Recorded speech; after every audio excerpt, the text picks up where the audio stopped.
زنا کے قریب تک نہ پھٹکو، یہ نہیں کہا کہ لا تزنو، نہیں، قریب تک نہ پھٹکو۔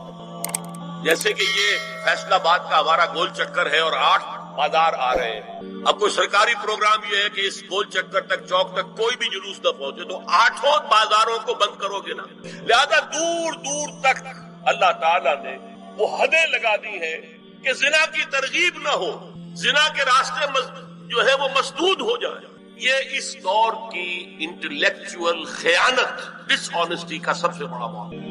جدید نفسیات کا بابا آدم مانا جاتا ہے فرائڈ، اور فرائڈ کے نزدیک انسان کے محرکات عمل میں سب سے زیادہ طاقتور، سب سے زیادہ پوٹنٹ سیکس، اصل محرک انسان میں۔ یہاں تک کہتا ہے ایڈیپس کمپلیکس، باپ اگر محبت بھری نگاہ سے بیٹی کو دیکھ رہا ہے تو یہ بھی سیکس ہے، اور ماں اگر بیٹے سے محبت کر رہی ہے تو یہ بھی سیکس ہے۔ انا للہ و ان کمبختوں کا اصل یہ معاملہ ہے کہ ایک شے پر نگاہ جم گئی تو سب کچھ اسی کے گرد گھما دیا۔ مطلب بات غلط نہیں ہے، sexual motive one of the most important motives, no doubt about. اگر یہ نہ ہو، اگر عورت میں مرد کے لیے اٹریکشن نہ ہو، اگر عورت کو مرد کی احتیاج نہ ہو تو تمدن ختم ہو جائے۔ کون شادی کا کھکیڑ مول لے گا؟ ایک پیٹ پالنا اور ہے، خاندان کی ذمہ داری اور ہو جائے گی۔ اس قدر زبردست جو ہے یہ موٹیویشن ہے، اندر سے جذبہ ہے اور اٹریکشن ہے شدید۔ اس اعتبار سے یوں سمجھیے جتنا زوردار گھوڑا ہو اتنی ہی زوردار لگام چاہیے اگر ڈسپلن میں رکھنا چاہتے ہیں۔ لہذا اس سیکس کو ڈسپلن میں لانے کے لیے کہ قانونی تعلق ہو ایک مرد اور عورت کے درمیان، ازدواج ہو، شادی ہو جائے، یا دوسرا راستہ وہ بھی تھا جو آج کل نہیں رہا، باندھی ہو کسی کی، مل کے یمین ہو، ان کے اندر سیکسول انٹرکورس جو ہے وہ ہو اور اس سے باہر نگاہ بھی نہ جائے۔ قرآن اور حضور دونوں کس قدر حقیقت پسند ہے۔ سورہ آل عمران میں فرمایا زُيِّنَ لِلنَّاسِ حُبُّ الشَّهَوَاتِ مِنَ النِّسَاءِ وَالْبَنِينَ وَالْقَنَاطِيرِ الْمُقَنطَرَةِ مِنَ الذَّهَبِ وَالْفِضَّةِ وَالْخَيْلِ الْمُسَوَّمَةِ وَالْأَنْعَامِ وَالْحَرْثِ۔ انسان کے اندر محبت پلا دی گئی ہے، مزین کر دی گئی ہے۔ کن کن چیزوں کی؟ سب سے پہلے عورت، سب سے امپورٹنٹ موٹیو عورت، پھر بیٹے، پھر ڈھیروں مال، سونا چاندی، اعلیٰ گھوڑے، نشان زدہ، اور مال مویشی اور کھیتی، لیکن سب سے پہلے زُيِّنَ لِلنَّاسِ حُبُّ الشَّهَوَاتِ مِنَ النِّسَاءِ وَالْبَنِينَ وَالْقَنَاطِيرِ الْمُقَنطَرَةِ مِنَ الذَّهَبِ وَالْفِضَّةِ وَالْخَيْلِ الْمُسَوَّمَةِ وَالْأَنْعَامِ وَالْحَرْثِ۔ اسی طرح دیکھیے حضور صلی اللہ علیہ وسلم فرماتے ہیں، یہ مسند احمد میں بھی حدیث ہے اور حاکم اور بیہقی نے بھی، عن انس ابن مالک رضی اللہ تعالی عنہ قال قال رسول اللہ صلی اللہ علیہ وسلم حبب الی النساء والطیب وجعلت قرۃ عینی فی الصلاۃ۔ اس تمہاری دنیا میں سے مجھے 3 چیزیں محبوب کر دی۔ حبب الی، نمبر 1، کوئی جھجک کی ہے آپ نے بیان کرنا؟ ہم شاید یہ جملہ کہتے ہوئے جھجکے، اللہ کا رسول نہیں، حقیقت ہے اس کا اعتراف کرو۔ بہت مضبوط موٹیو ہے، اس میں کوئی شک نہیں، کوئی شک نہیں، کوئی شک نہیں۔ حبب الی النساء والطیب، خوشبو، وجعلت قرۃ عینی فی الصلاۃ، اور میرے آنکھوں کی ٹھنڈک نماز میں۔ اسی طرح خود قرآن میں سورہ احزاب میں جب حضور سے کہا گیا کہ اب بس جتنی شادیاں ہو چکی تھیں آپ نے کر لی ہے، اب آئندہ نہ کی، وہاں بھی صاف الفاظ آئے ہیں۔ اللہ کو بھی واللہ لا یستحیی من الحق، اللہ کو حق بات کہنے میں کوئی حیا یا کوئی جھجک نہیں ہے۔ وَلَوْ أَعْجَبَكَ حُسْنُهُنَّ، اے نبی چاہے عورتوں کا حسن جو ہے وہ آپ کو بھلا لگے، لیکن اب آئندہ شادی۔ یہ میں تائید کر رہا ہوں فرائڈ کی، اس گدھے نے جو آگے تک پہنچا دیا ہے معاملہ وہ ہے غلط۔ بنیادی بات صحیح ہے قرآن مجید کے مطابق کہ سیکس موٹیو بہت سخت ہے، بہت زوردار۔ حضور کی حدیث ہے ان اللہ کتب علی ابن آدم حظہ من الزنا ادرک ذلک لا محالہ۔ اللہ تعالیٰ نے ہر انسان کا زنا میں ایک حصہ لکھ جو اس کو پہنچ کر رہے گا۔ فزنا العین النظر، آنکھوں کا زنا ہے نامحرم عورت کو دیکھنا، یہ بھی زنا ہے۔ اگر زنا کو روکنا ہے تو یہاں پر بھی قتل لگے گی۔ ایک جگہ آیا ہے حدیث میں النظر سہم، یہ تیر ہے، یہ نظر جو ہے نگاہوں کے تیر۔ یہ تو آپ شاعری کے اندر بھی اور گانوں کے اندر بھی نگاہوں کے تیر سنتے ہیں کہ نہیں سنتے؟ النظر سہم، یہ تیر ہے۔ وزن اللسان النطق یا منطق، زبان کا زنا ہے کسی عورت سے گفتگو کر کے چٹخارے لے۔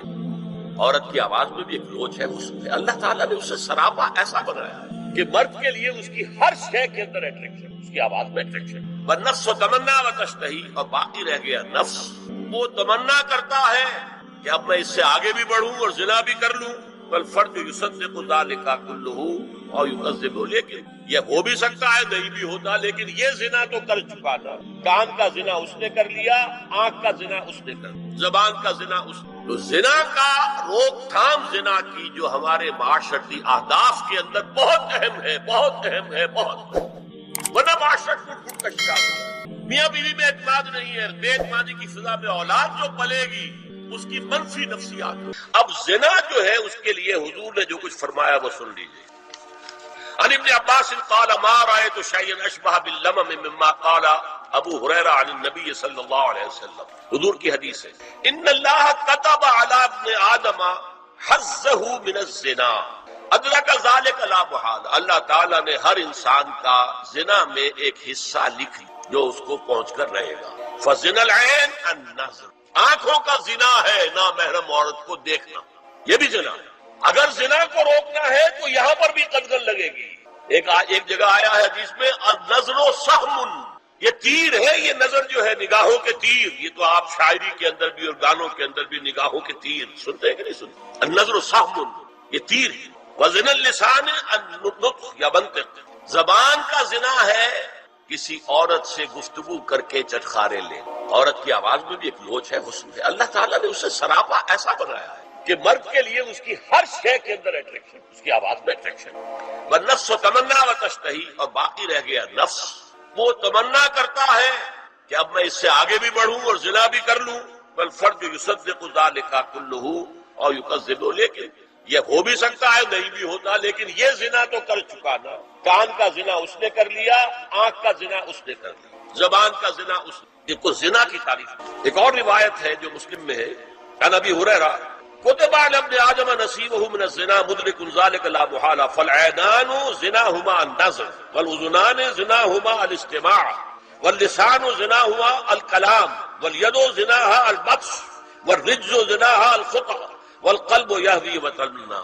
یہ زبان کا بھی زنا ہو رہا ہے، کان کا بھی زنا ہو رہا ہے، ہاتھ کا بھی ہو رہا ہے. کہیں لمس کیا ہے عورت کے جسم کو، ہاتھ ملایا ہے اس سے، اور چل کر کہیں جا رہا ہے دیکھنے کے لیے، یہ پاؤں کا زنا ہو رہا ہے. یہ ہے زنا کی شکلیں جو محمد الرسول اللہ صلی اللہ علیہ وسلم نے بیان کی. تو زنا کا روک تھام زنا کی جو ہمارے معاشرتی اہداف کے اندر بہت اہم ہے، بہت اہم ہے، بہت اہم. ورنہ معاشرت ٹوٹ پھوٹ کا شکار ہو جائے. میاں بیوی میں اعتماد نہیں ہے، بے اعتمادی کی فضا میں اولاد جو پلے گی اس کی منفی نفسیات ہوں گی، کبھی مثبت نفسیات نہیں ہو سکتی. والدین میں محبت ہے، آپس میں اعتماد ہے، تو ایک دوسرے پر اعتماد ہے، ایک دوسرے کا لحاظ ہے، ایک دوسرے کی دلجوئی ہے، ایک دوسرے کی مدد ہے. یہ ساری چیزیں جو ہے وہ ایک فضا پیدا کرتی ہے گھر کے اندر. وہ ایک نارمل، ایک صحت مند فضا جس میں کہ نئی نسل پروان چڑھے گی تو وہ ایک پازیٹیو اور مثبت نفسیات لے کر پیدا ہو. آخری چیز جو بیان ہوتی ہے وہ صبر ہے. سورۃ العصر میں آخری بات وتواصوا بالصبر یا ایھا الذین آمنوا استعینوا بالصبر والصلاۃ، اے ایمان والو مدد حاصل کرو صبر سے اور نماز سے.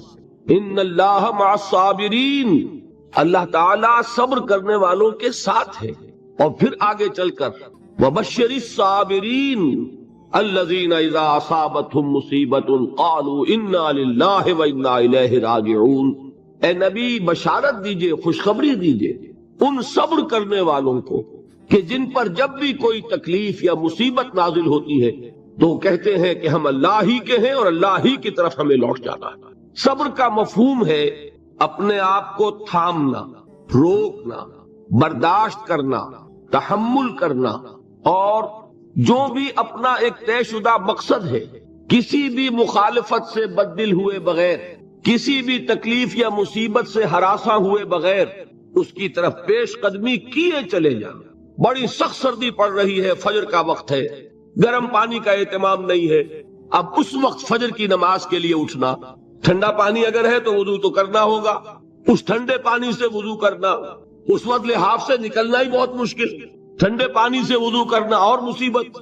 یہ جب تک انسان میں صبر کا مادہ نہ ہوگا ممکن ہی نہیں. اس کو کہیں گے صبر علی الطاعہ، اطاعت پر صبر کرنا. ناگواری محسوس ہو رہی ہے لیکن اس ناگواری کو برداشت کرتے ہوئے انسان اللہ کے حکم کے اوپر جمع رہے، اللہ کے حکم پر عمل کرے، یہ کیا ہے؟ یہ صبر ہے۔ اگر یہ صبر نہیں ہے تو ظاہر بات ہے کہ انسان اللہ کے اس حکم پر عمل نہیں کر سکتا۔ صبر کا مادہ نہیں ہوگا تو آپ کام نہیں کر سکیں گے۔ اور اسی کا ایک دوسرا رخ ہے، جب آپ دعوت حق کے لیے کھڑے ہوں گے، پہلا قدم کیا آتا ہے؟ استہزاء، تمسخر، مذاق اڑانا، جس کی میں مثال اب دینا چاہتا ہوں محمد الرسول اللہ صلی اللہ علیہ وسلم کی شخصیت سے۔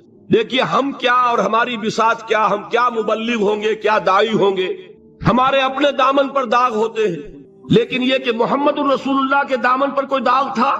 ان کو تو سارے مکے والے الصادق الامین کہتے تھے، نہایت محبوب شخصیت تھے، ان کے لیے تو جا صادق جا الامین یہ الفاظ سننے میں آتے تھے، آنکھوں کا تارا۔ لیکن جب آپ نے دعوت اب شروع کی، اب قرآن مجید میں دیکھیے، کسی نے کہا مجنون ہو گئے، دماغ خراب ہو گیا، پاگل ہو گئے، اجی شاعر ہیں، کچھ شعر جوڑ لیتے ہیں، ہم پر دھوس جماتے ہیں۔ کسی نے کہا ساحر ہیں، کچھ جادو سیکھ لیا، یہاں تک کہ ایسے بدبخت بھی پیدا ہوئے، قرآن میں ہے ساحر کذاب، سحر کرنے والا جادوگر نہایت جھوٹا۔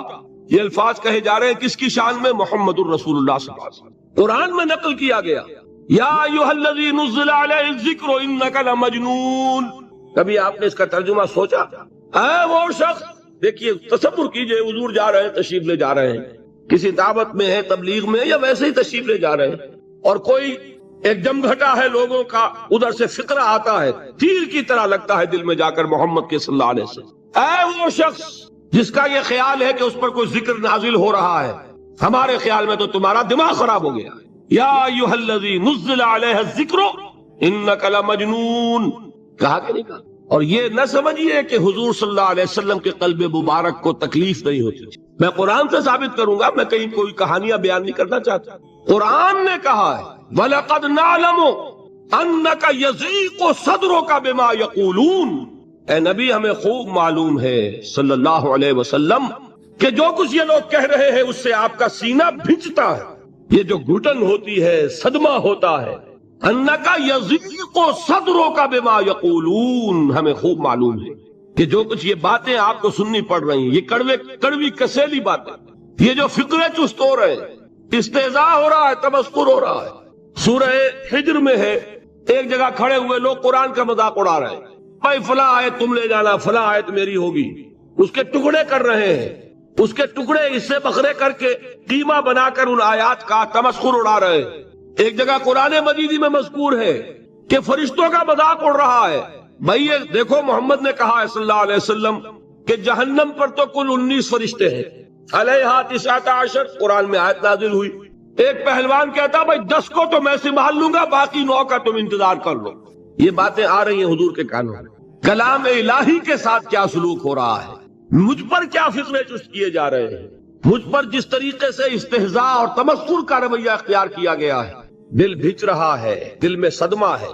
دیکھیے سورہ نون ہے، اور میرے نزدیک یہ دوسری وحی ہے جو حضور پر نازل ہوئی ہے، اس کی ابتدائی آیات، نون والقلم وما یسطرون ما انت بنعمت ربک بمجنون وان لک لاجرا غیر ممنون وانک لعلی خلق عظیم فستبصر ویبصرون بأیکم المفتون ان ربک هو یعلم بمن ضل عن سبیلہ وهو اعلم بالمہتدین۔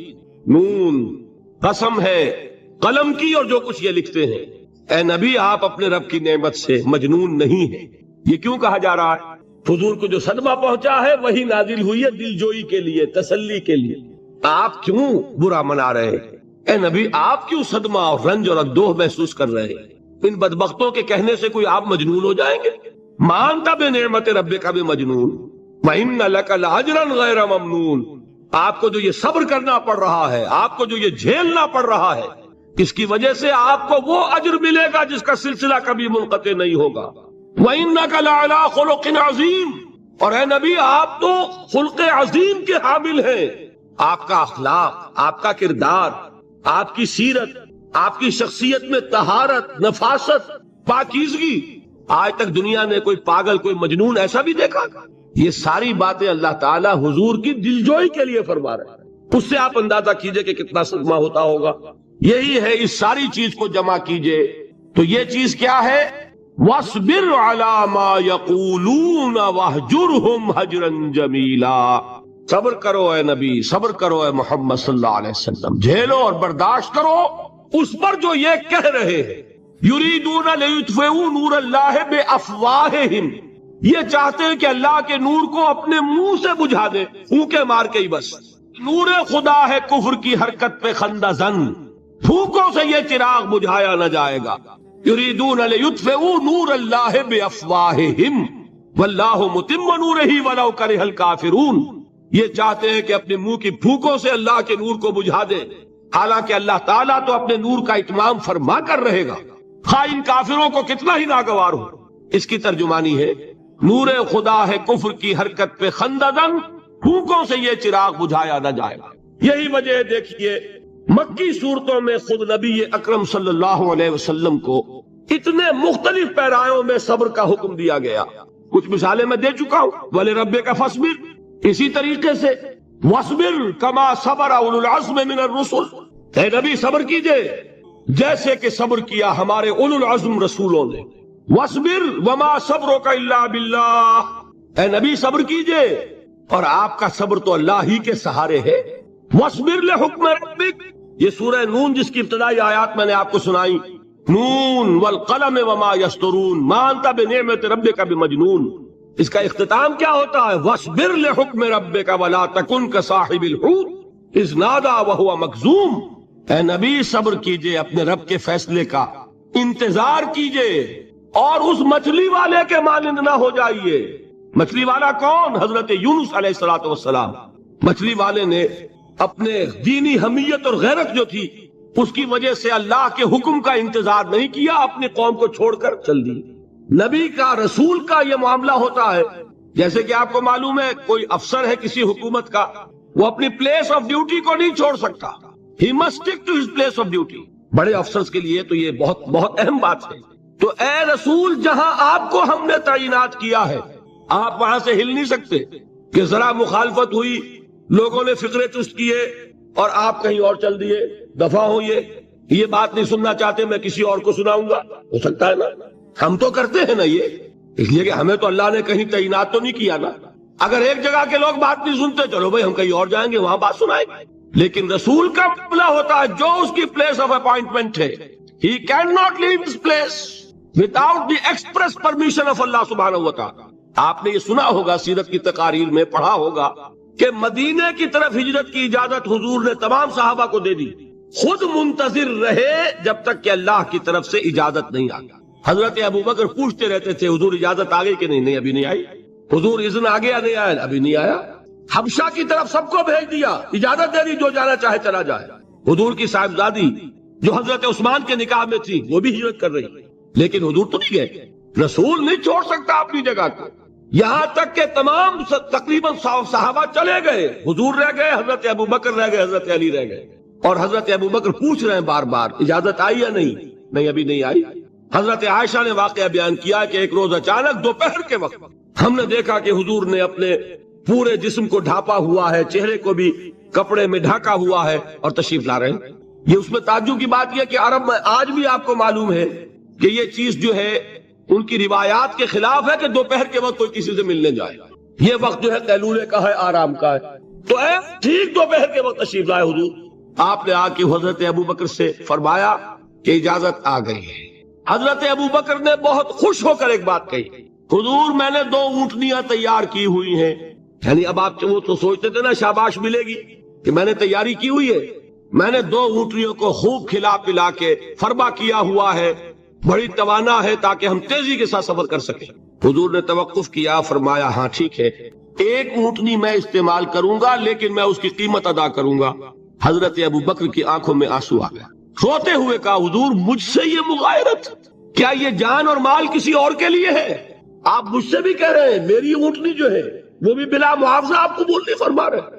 یہ ہے محمد الرسول اللہ کی غیرت اور حمیت کا مطلب۔ اب دیکھیے ایک بات عجیب ہے، یہ ربط اپنے ذہن میں رکھیے، اللہ تو صبر کی تلقین کر رہا ہے اپنے رسول کو، اور رسول یہی تلقین کر رہے ہیں اپنے صحابہ کو، صبر کرو، جھیلو، برداشت کرو، ہاتھ مت اٹھانا، کوئی جوابی کارروائی نہیں ہوگی، بلکہ اپنے اوپر جھیلو جو کچھ جھیلنا ہے، ڈٹے رہو، پیچھے مت ہٹنا، یہ صبر ہے، لیکن ہاتھ اٹھانے کی اجازت نہیں۔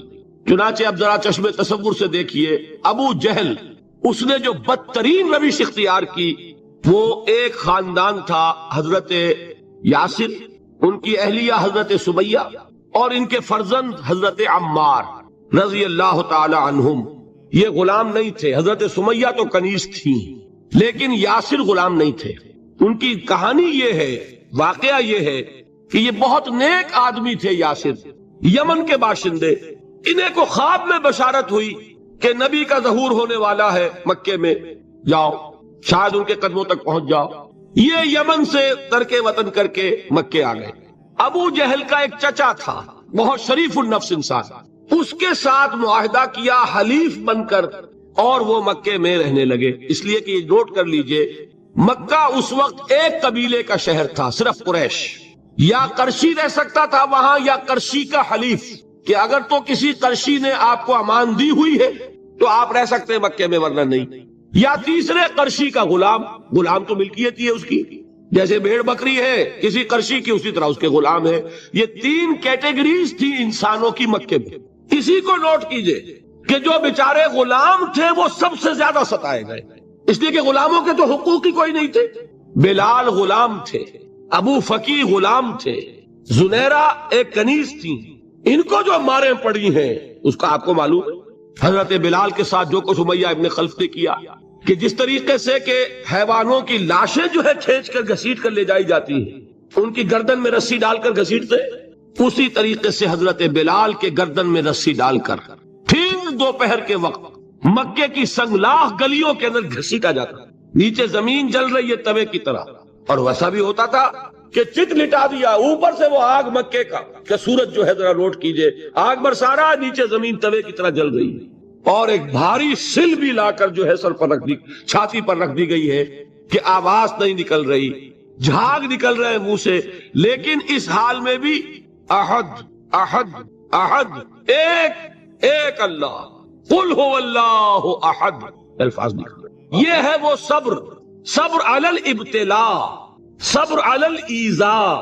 یہ ابتلاء اور ایذاء پر صبر ہے، جھیلو، برداشت کرو، اس توحید پر قائم رہو، محمد کی رسالت کے اقرار کرتے رہو صلی اللہ علیہ وسلم، لیکن ہاتھ نہیں اٹھانا۔ اب میں آپ کو بتا رہا تھا یہ تو غلام تھے، یہ جو تھے یاسر، یہ حلیف تھے، غلام تو نہیں تھے نا۔ البتہ وہ ابو جہل کے چچا کی کنیز تھی یہ سمیہ، انہوں نے اجازت لے کر ان سے نکاح کر لیا، یہ تو کنیز رہیں گی۔ بیٹا جو ہوا وہ بھی ایک طرح سے جب کنیز زیادہ ہے تو غلام ہو گیا، عمار ابن یاسر۔ وہ جو شخص تھا بہت شریف النفس، ابو جہل کا چچا، وہ مر گیا۔ اب ابو جہل جو ہے اس خاندان کا سربراہ ہے، لہذا یہ تینوں جو افراد ہیں وہ اس کے رحم و کرم پر ہے۔ یاسر کو بھی پروٹیکشن اگر ہے تو ابو جہل کی ہے، ابو جہل جو چاہے کرے، اور سمیہ تو کنیز ہے ہی، اس کا تو کوئی حق ہے ہی نہیں، جو چاہے کرے، اور عمار ان دونوں کا بیٹا ہے۔ لہذا بدترین معاملہ کیا ابو جہل نے ان تین افراد کے ساتھ۔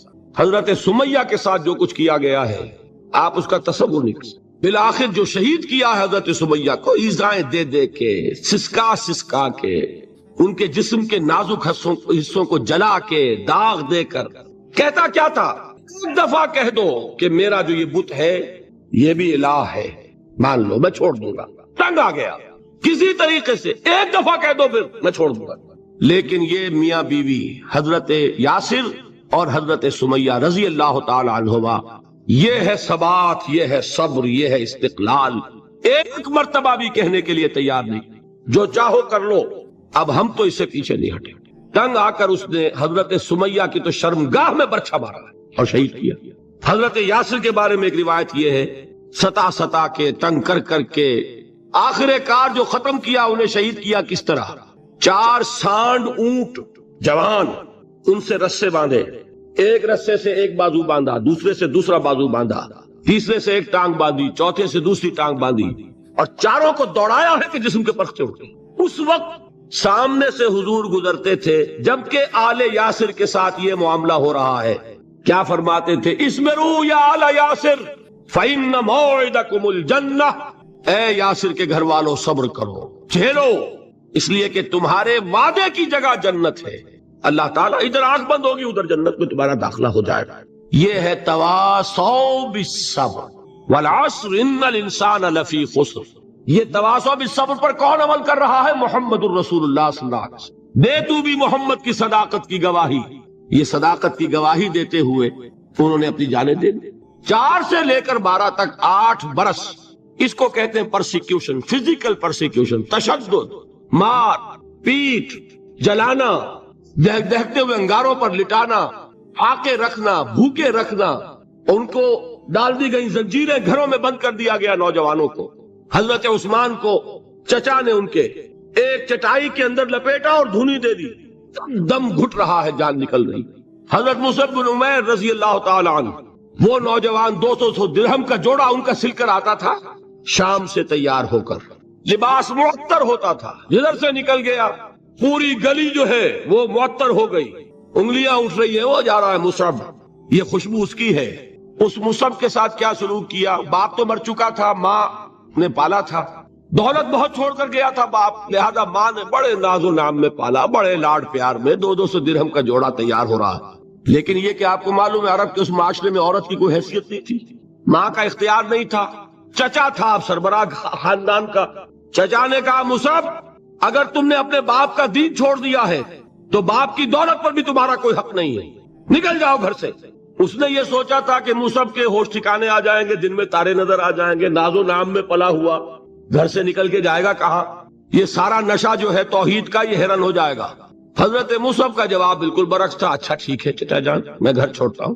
وہی بات جو کبھی کہی تھی ابراہیم نے. باپ نے کیا کہا تھا؟ واجرنی ملیہ، جاؤ چلے جاؤ، دفع ہو جاؤ میری نگاہوں سے. حضرت ابراہیم نے کیا جواب دیا تھا؟ سلام علیک ساستغفر لک ربی انہ کان بی حفیہ. اچھا باجان آپ کا حکم یہی ہے تو میں چلتا ہوں، آپ پر سلامتی ہو، میرا رب مجھ پر بڑا مہربان ہے، میں اس سے آپ کے لیے استغفار کروں. چل دی. یہی جو ہے حضرت ابراہیمی کی نسل ہے نا قریش. آج ابراہیم کے ایک بیٹے کے ساتھ وہی معاملہ ہو رہا ہے مصعب کے ساتھ، اور مصعب چلنے کے لیے تیار ہو گئے. چچا نے سوچا میں سمجھتا تھا کہ ہوش ٹھکانے آ جائیں گے، یہ تو تیار ہو گیا نکلنے کے لیے. غصے میں آ کے اگلی بات کہی، یہ کپڑے جو پہنے ہوئے تم نے یہ بھی اسی مشرک باپ کی کمائی کے ہیں، اتارو ان کو. وہی کپڑے اتارے، مادر زاد برہنہ گھر سے نکالے گئے. ماں کے پاس پہنچے، ماں نے آنکھوں پر ہاتھ رکھے. مصعب کیا ہوا؟ ماں سے کہتے ہیں کہ ماں میں موحد ہو گیا، اور وہاں سے گئے. پھر حضور کی خدمت میں کپڑے کہیں سے مانگے ہوں گے.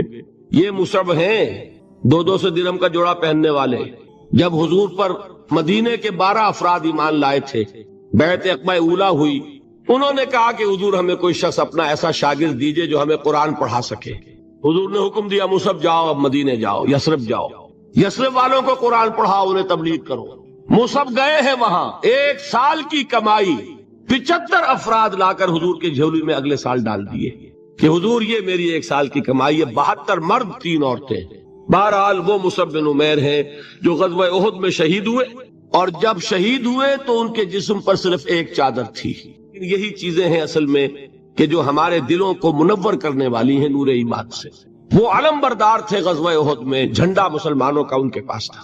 ایک ہاتھ پر ایک شانے پر وار پڑا، ہاتھ کٹ گیا، دوسرے سے تھاما، دوسرے پہ کٹ گیا، اب دونوں حصوں کے بچے ہوئے ٹکڑوں سے جھنڈے کو تھاما، گرنے نہیں دیا، یہاں تک کہ شہید ہو گئے. گرے ہیں تو جھنڈا گرا ہے. شکل میں حضور سے بہت مشابہ تھے.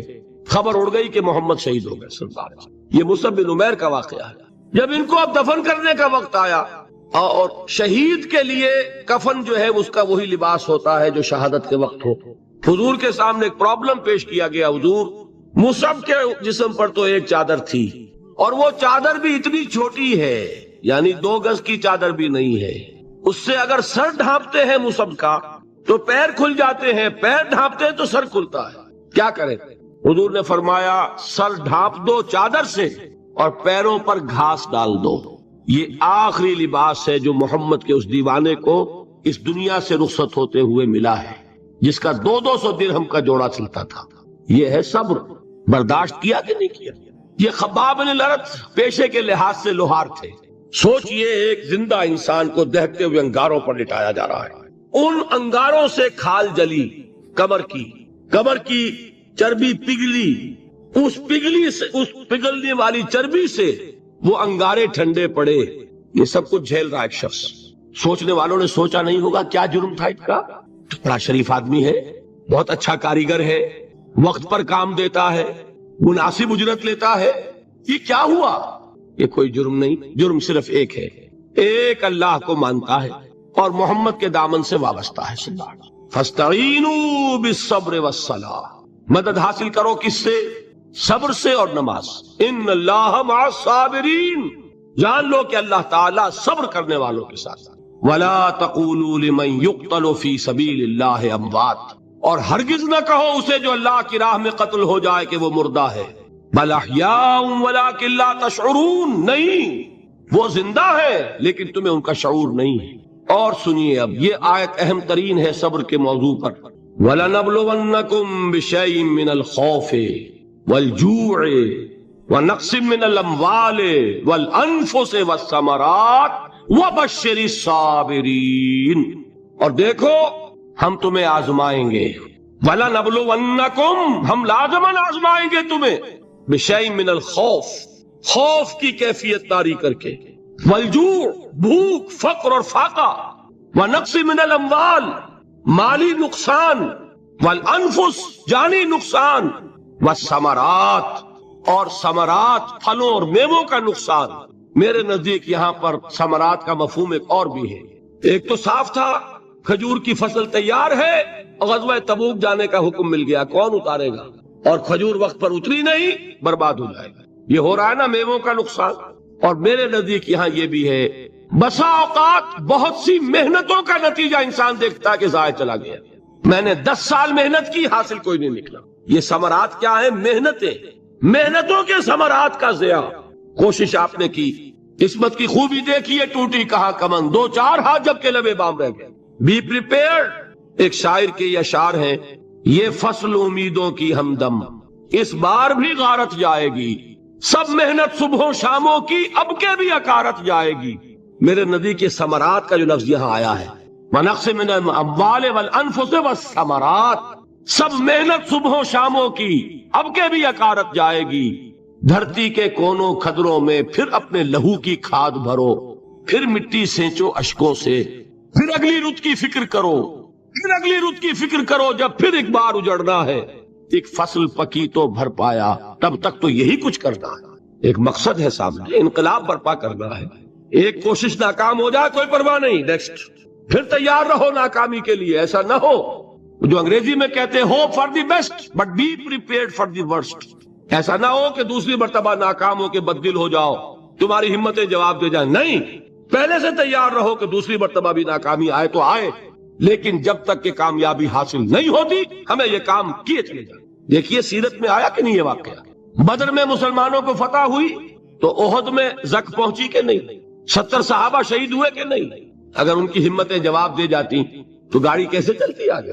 تو فرمایا وَلَنَبْلُوَنَّكُمْ بِشَيْءٍ مِّنَ الْخَوْفِ وَالْجُوعِ وَنَقْصٍ مِّنَ الْأَمْوَالِ وَالْأَنفُسِ وَالثَّمَرَاتِ, ہم تمہیں لازماً آزمائیں گے خوف کی کیفیت سے, فقر و فاقے کی کیفیت سے, بھوک سے, جان کے نقصان سے, مال کے نقصان سے, محنتوں کے حاصل کے ضائع ہو جانے سے.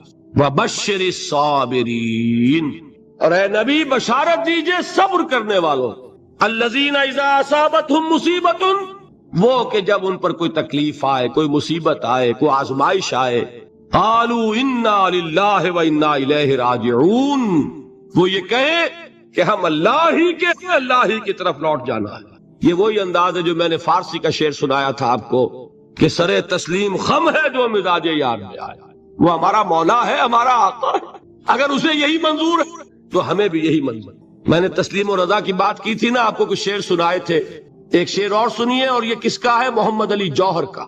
ایک مرتبہ جیل گئے, ان کی ایک بیٹی جوان بیمار ہوئی, فوت ہو گئی. باہر چھوڑا انگریز نے, جاؤ بھائی دفن کر دو بیٹی کو. دوسری مرتبہ جیل گئے, دوسری جوان بیٹی اسی مرض میں مبتلا ہوئی. اب یہ جیل میں ہے, خبر پہنچی کہ دوسری بیٹی کے اوپر بھی اسی مرض کا حملہ ہوا ہے. ایک نظم لکھی ہے جس کا آخری شعر یہ ہے, تیری صحت ہمیں منظور ہے لیکن اس کو نہیں منظور تو پھر ہم کو بھی منظور نہیں. یہ ہے, جب تک یہ کیفیت نہ ہو اس میدان میں آدمی ثابت قدم نہیں رہ سکتا کہ میرے رب کو اگر یہ منظور ہے تو یہی مجھے منظور ہے. اور تیری صحت ہمیں چاہیے تو ضرور، لیکن ہمارے رب کو منظور نہیں تو ہمیں بھی منظور۔ راضی برضائے رب۔ فبشر الصابرین الذین اذا اصابتهم مصیبۃ قالوا انا للہ وانا الیہ راجعون۔ نہ شود نصیب دشمن کے شود ہلاک تیغت، سر دوستہ سلامت کے تو خنجر آزمائی۔ اولئک علیہم صلوات من ربہم ورحمہ، یہی ہے وہ لوگ جن پر ان کے رب کی طرف سے عنایتیں ہیں اور رحمتیں ہیں۔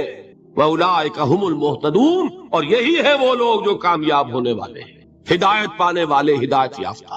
وَالصَّابِرِينَ فِي الْبَأْسَاءِ وَالضَّرَّاءِ وَحِينَ الْبَأْسِ، اور صبر کرنے والے، اصل نیکی ان کی ہے جسمانی تکلیفوں میں صبر کرنے والے، فقر اور فاقے میں صبر کرنے والے، اور جنگ کے وقت صبر کرنے والے۔ اولئک الذین صدقوا واولئک هم المتقون، یہ ہے وہ لوگ جو صبر کرنے والے ہیں، یہ ہے جو سچے ہیں، جو اپنے دعوے میں نیکی کے اور ایمان کے صادق ہیں، اور یہی وہ لوگ ہیں جو متقی ہیں۔ اللہ تعالیٰ نے کیسے کیسے مسلمانوں سے کہا، مسلمانوں تمہیں زک پہنچی ہے تو انہیں بھی تو پہنچی تھی، ان کے 70 نہیں مارے گئے تھے بدر میں، ان کے حوصلے جو ہیں وہ تو پست نہیں ہوئے، وہ اگلے سال آ گئے تم پر چڑھائی کر کے، تم کیوں اتنا برا مان رہے ہو؟ تمہارے دل اتنے زخمی کیوں ہو گئے؟ تمہیں تکلیف پہنچتی ہے تو انہیں بھی پہنچتی ہے۔ اپنی غیرت جو ہے ہمیں ذرا اس کا جائزہ لینا چاہیے۔ لوگ باطل نظریات کے لیے کتنی قربانیاں دے رہے ہیں، لوگ باطل چیزوں کے فروغ کے لیے کتنی محنتیں کر رہے ہیں۔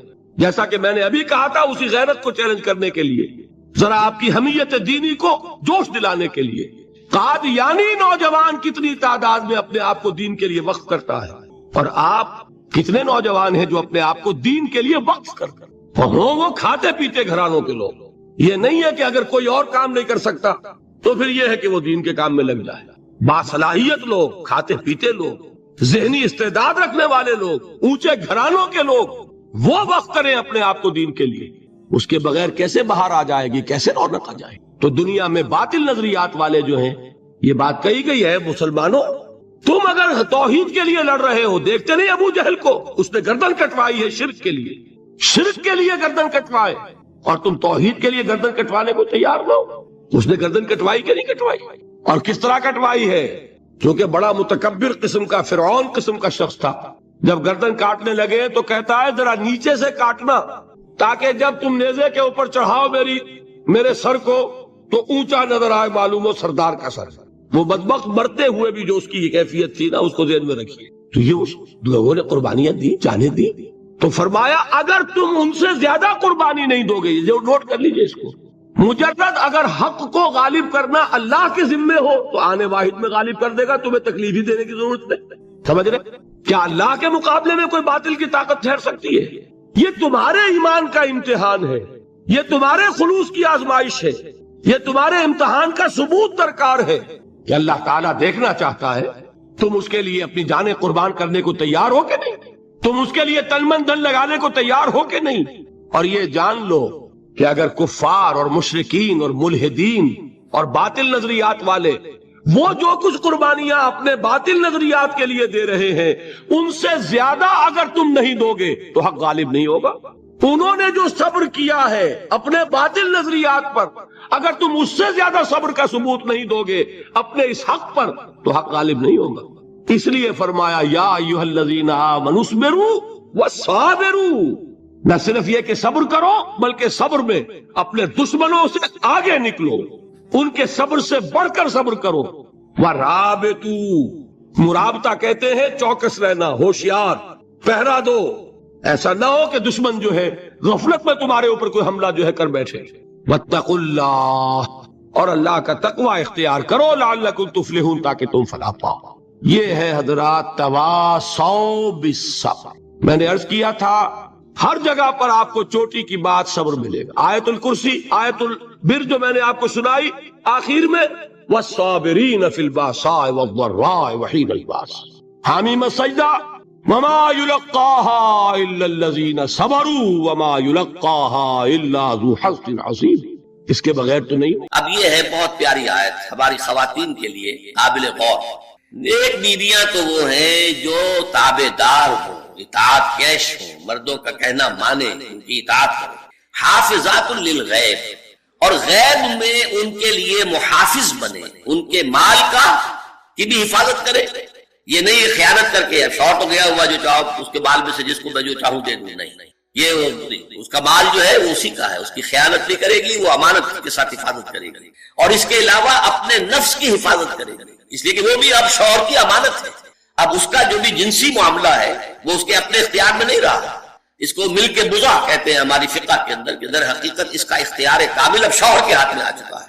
اس کے جنسی اعضاء جو ہے وہ شوہر کے کنٹرول میں، مل کے بزا، ملکیت جو ہے کہ اس کی ہے. لہذا اس میں کوئی خیانت اگر وہ کر رہی ہے تو وہ بھی اس کے خلاف ہو جائے گا. فالصالحات قانتات، تو نیک بیویاں وہ ہوتی ہیں جو تابعدار ہو، فرما بردار ہو، اور غیب میں یعنی شوہروں کی عدم موجودگی میں جبکہ موجود نہیں ہے حفاظت کرنے والی ہو، اور وہ حفاظت مال کی بھی اور اس کے ان کا اپنے نفس کی بھی. اور یہ کام آسان نہیں ہے، آپ کو معلوم ہے. شوہر کبھی 4 مہینے کے لیے باہر چلا گیا ہے، کبھی 1 سال کے لیے باہر چلا گیا ہے. عورت کے لیے اپنے نفس کو تھامے رکھنا، اپنی جنسی خواہشات کو، فرض کی جوان عورت ہے، اس کی اپنی بھی، اس کی بھی تو نفسانی خواہشات ہیں، تو آسان کام نہیں ہے. یہی وجہ ہے آپ کے علم میں ہوگا کہ واقعہ بڑا عجیب پیش آیا تھا، اس کو بیان کرتے ہوئے شرم بھی آتی ہے. حضرت عمر رضی اللہ تعالیٰ عنہ اپنی رات کے گشت میں ایک مکان کے پاس سے گزر رہے تھے، تو انہوں نے سنا کہ ایک عورت جو ہے وہ بڑے درد بھرے الفاظ میں کچھ گا رہی ہے. اگر مجھے اللہ اور اس کے رسول کا فرق کا خوف نہ ہوتا تو تم دیکھتے کہ اس وقت میری چارپائی جو ہے چرچرا رہی ہو. تو اس پر حضرت عمر جو ہے وہ دم تنبہ ہوا کہ ہمارے لوگ جو ہیں جہاد پر جاتے ہیں، سال بھر تک واپس نہیں آتے، تو اس سے تو سوسائٹی کے اندر بہت زیادہ جو ہے ایک اندیشہ اور خطرہ پیدا ہو جائے گا. تو انہوں نے اب دیکھیے یہ بات بھی کہ دین میں کوئی شرم اور حیا اس معاملے میں نہیں ہے کہ اپنی بیٹی سے پوچھا، حضرت حفصہ سے. اب وہ بیٹی بھی ہے اور ام المومنین بھی ہے، حضور کی اہلیہ ہے تو ام المومنین ہے، لہذا حضرت عمر کے لیے بھی ماں کے درجے میں ہے، اگرچہ ہے حضرت عمر کی صاحبزادی. کہ تم مجھے بتاؤ حفصہ ایک عورت زیادہ سے زیادہ کتنے عرصے تک صبر کر سکتی؟ اور کوئی قباحت محسوس نہیں کی حضرت حفصہ رضی اللہ تعالی عنہا نے. 4 مہینے. تو پھر انہوں نے یہ آرڈر نافذ کر دیا، کوئی مجاہد 4 مہینے سے زیادہ جو ہے وہ بحث پر نہ رہا ہے، لازماً وہ آئے چھٹی لے کر اور وہ گھر پہنچا. اس کا آپ اس کی روشنی میں دیکھیے جو کچھ ہمارے ہاں ہو رہا ہے. امارات میں جو لوگ کام کرتے ہیں، سعودی عرب میں کام کرتے ہیں، باہر کے ممالک میں کام کرتے ہیں، جوان بیویوں کو یہاں چھوڑ جائے، پھر جو قصے ہوتے ہیں، جو سکینڈلز ہوتے ہیں، پھر جب وہ شوہر صاحب تشریف لاتے ہیں تو وہ دیور اور بیوی جو ہے مل کر اسے قتل کرتے ہیں. اس لیے کہ یہاں تو دنیا بدل چکی ہے، دیور کی اور بھابھی کے رشتہ کچھ اور ہی بن چکا ہے، لہذا وہ قتل بھی کرتے ہیں، مال بھی سارا لے لیتے ہیں. یہ ساری خبریں آپ اخبارات میں پڑھتے ہیں. یہ کیوں ہے؟ فطرت کے خلاف ایک طرز عمل آپ اختیار کر رہے ہیں. یا تو اپنی فیملیز کو ساتھ لے کر جائیں گے، یا یہ ہے کہ پھر یہ وقفہ کا جو ہے معاملہ زیادہ، میں سمجھتا ہوں اس حدیث کے بعد جو حضرت عمر کا فیصلہ تھا 4 مہینے کا، اس سے زائد جو ہے باہر سٹے کرنا، اپنے گھر نہ آنا، ایک اعتبار سے گناہ کے درجے کی بات ہو جائے گی.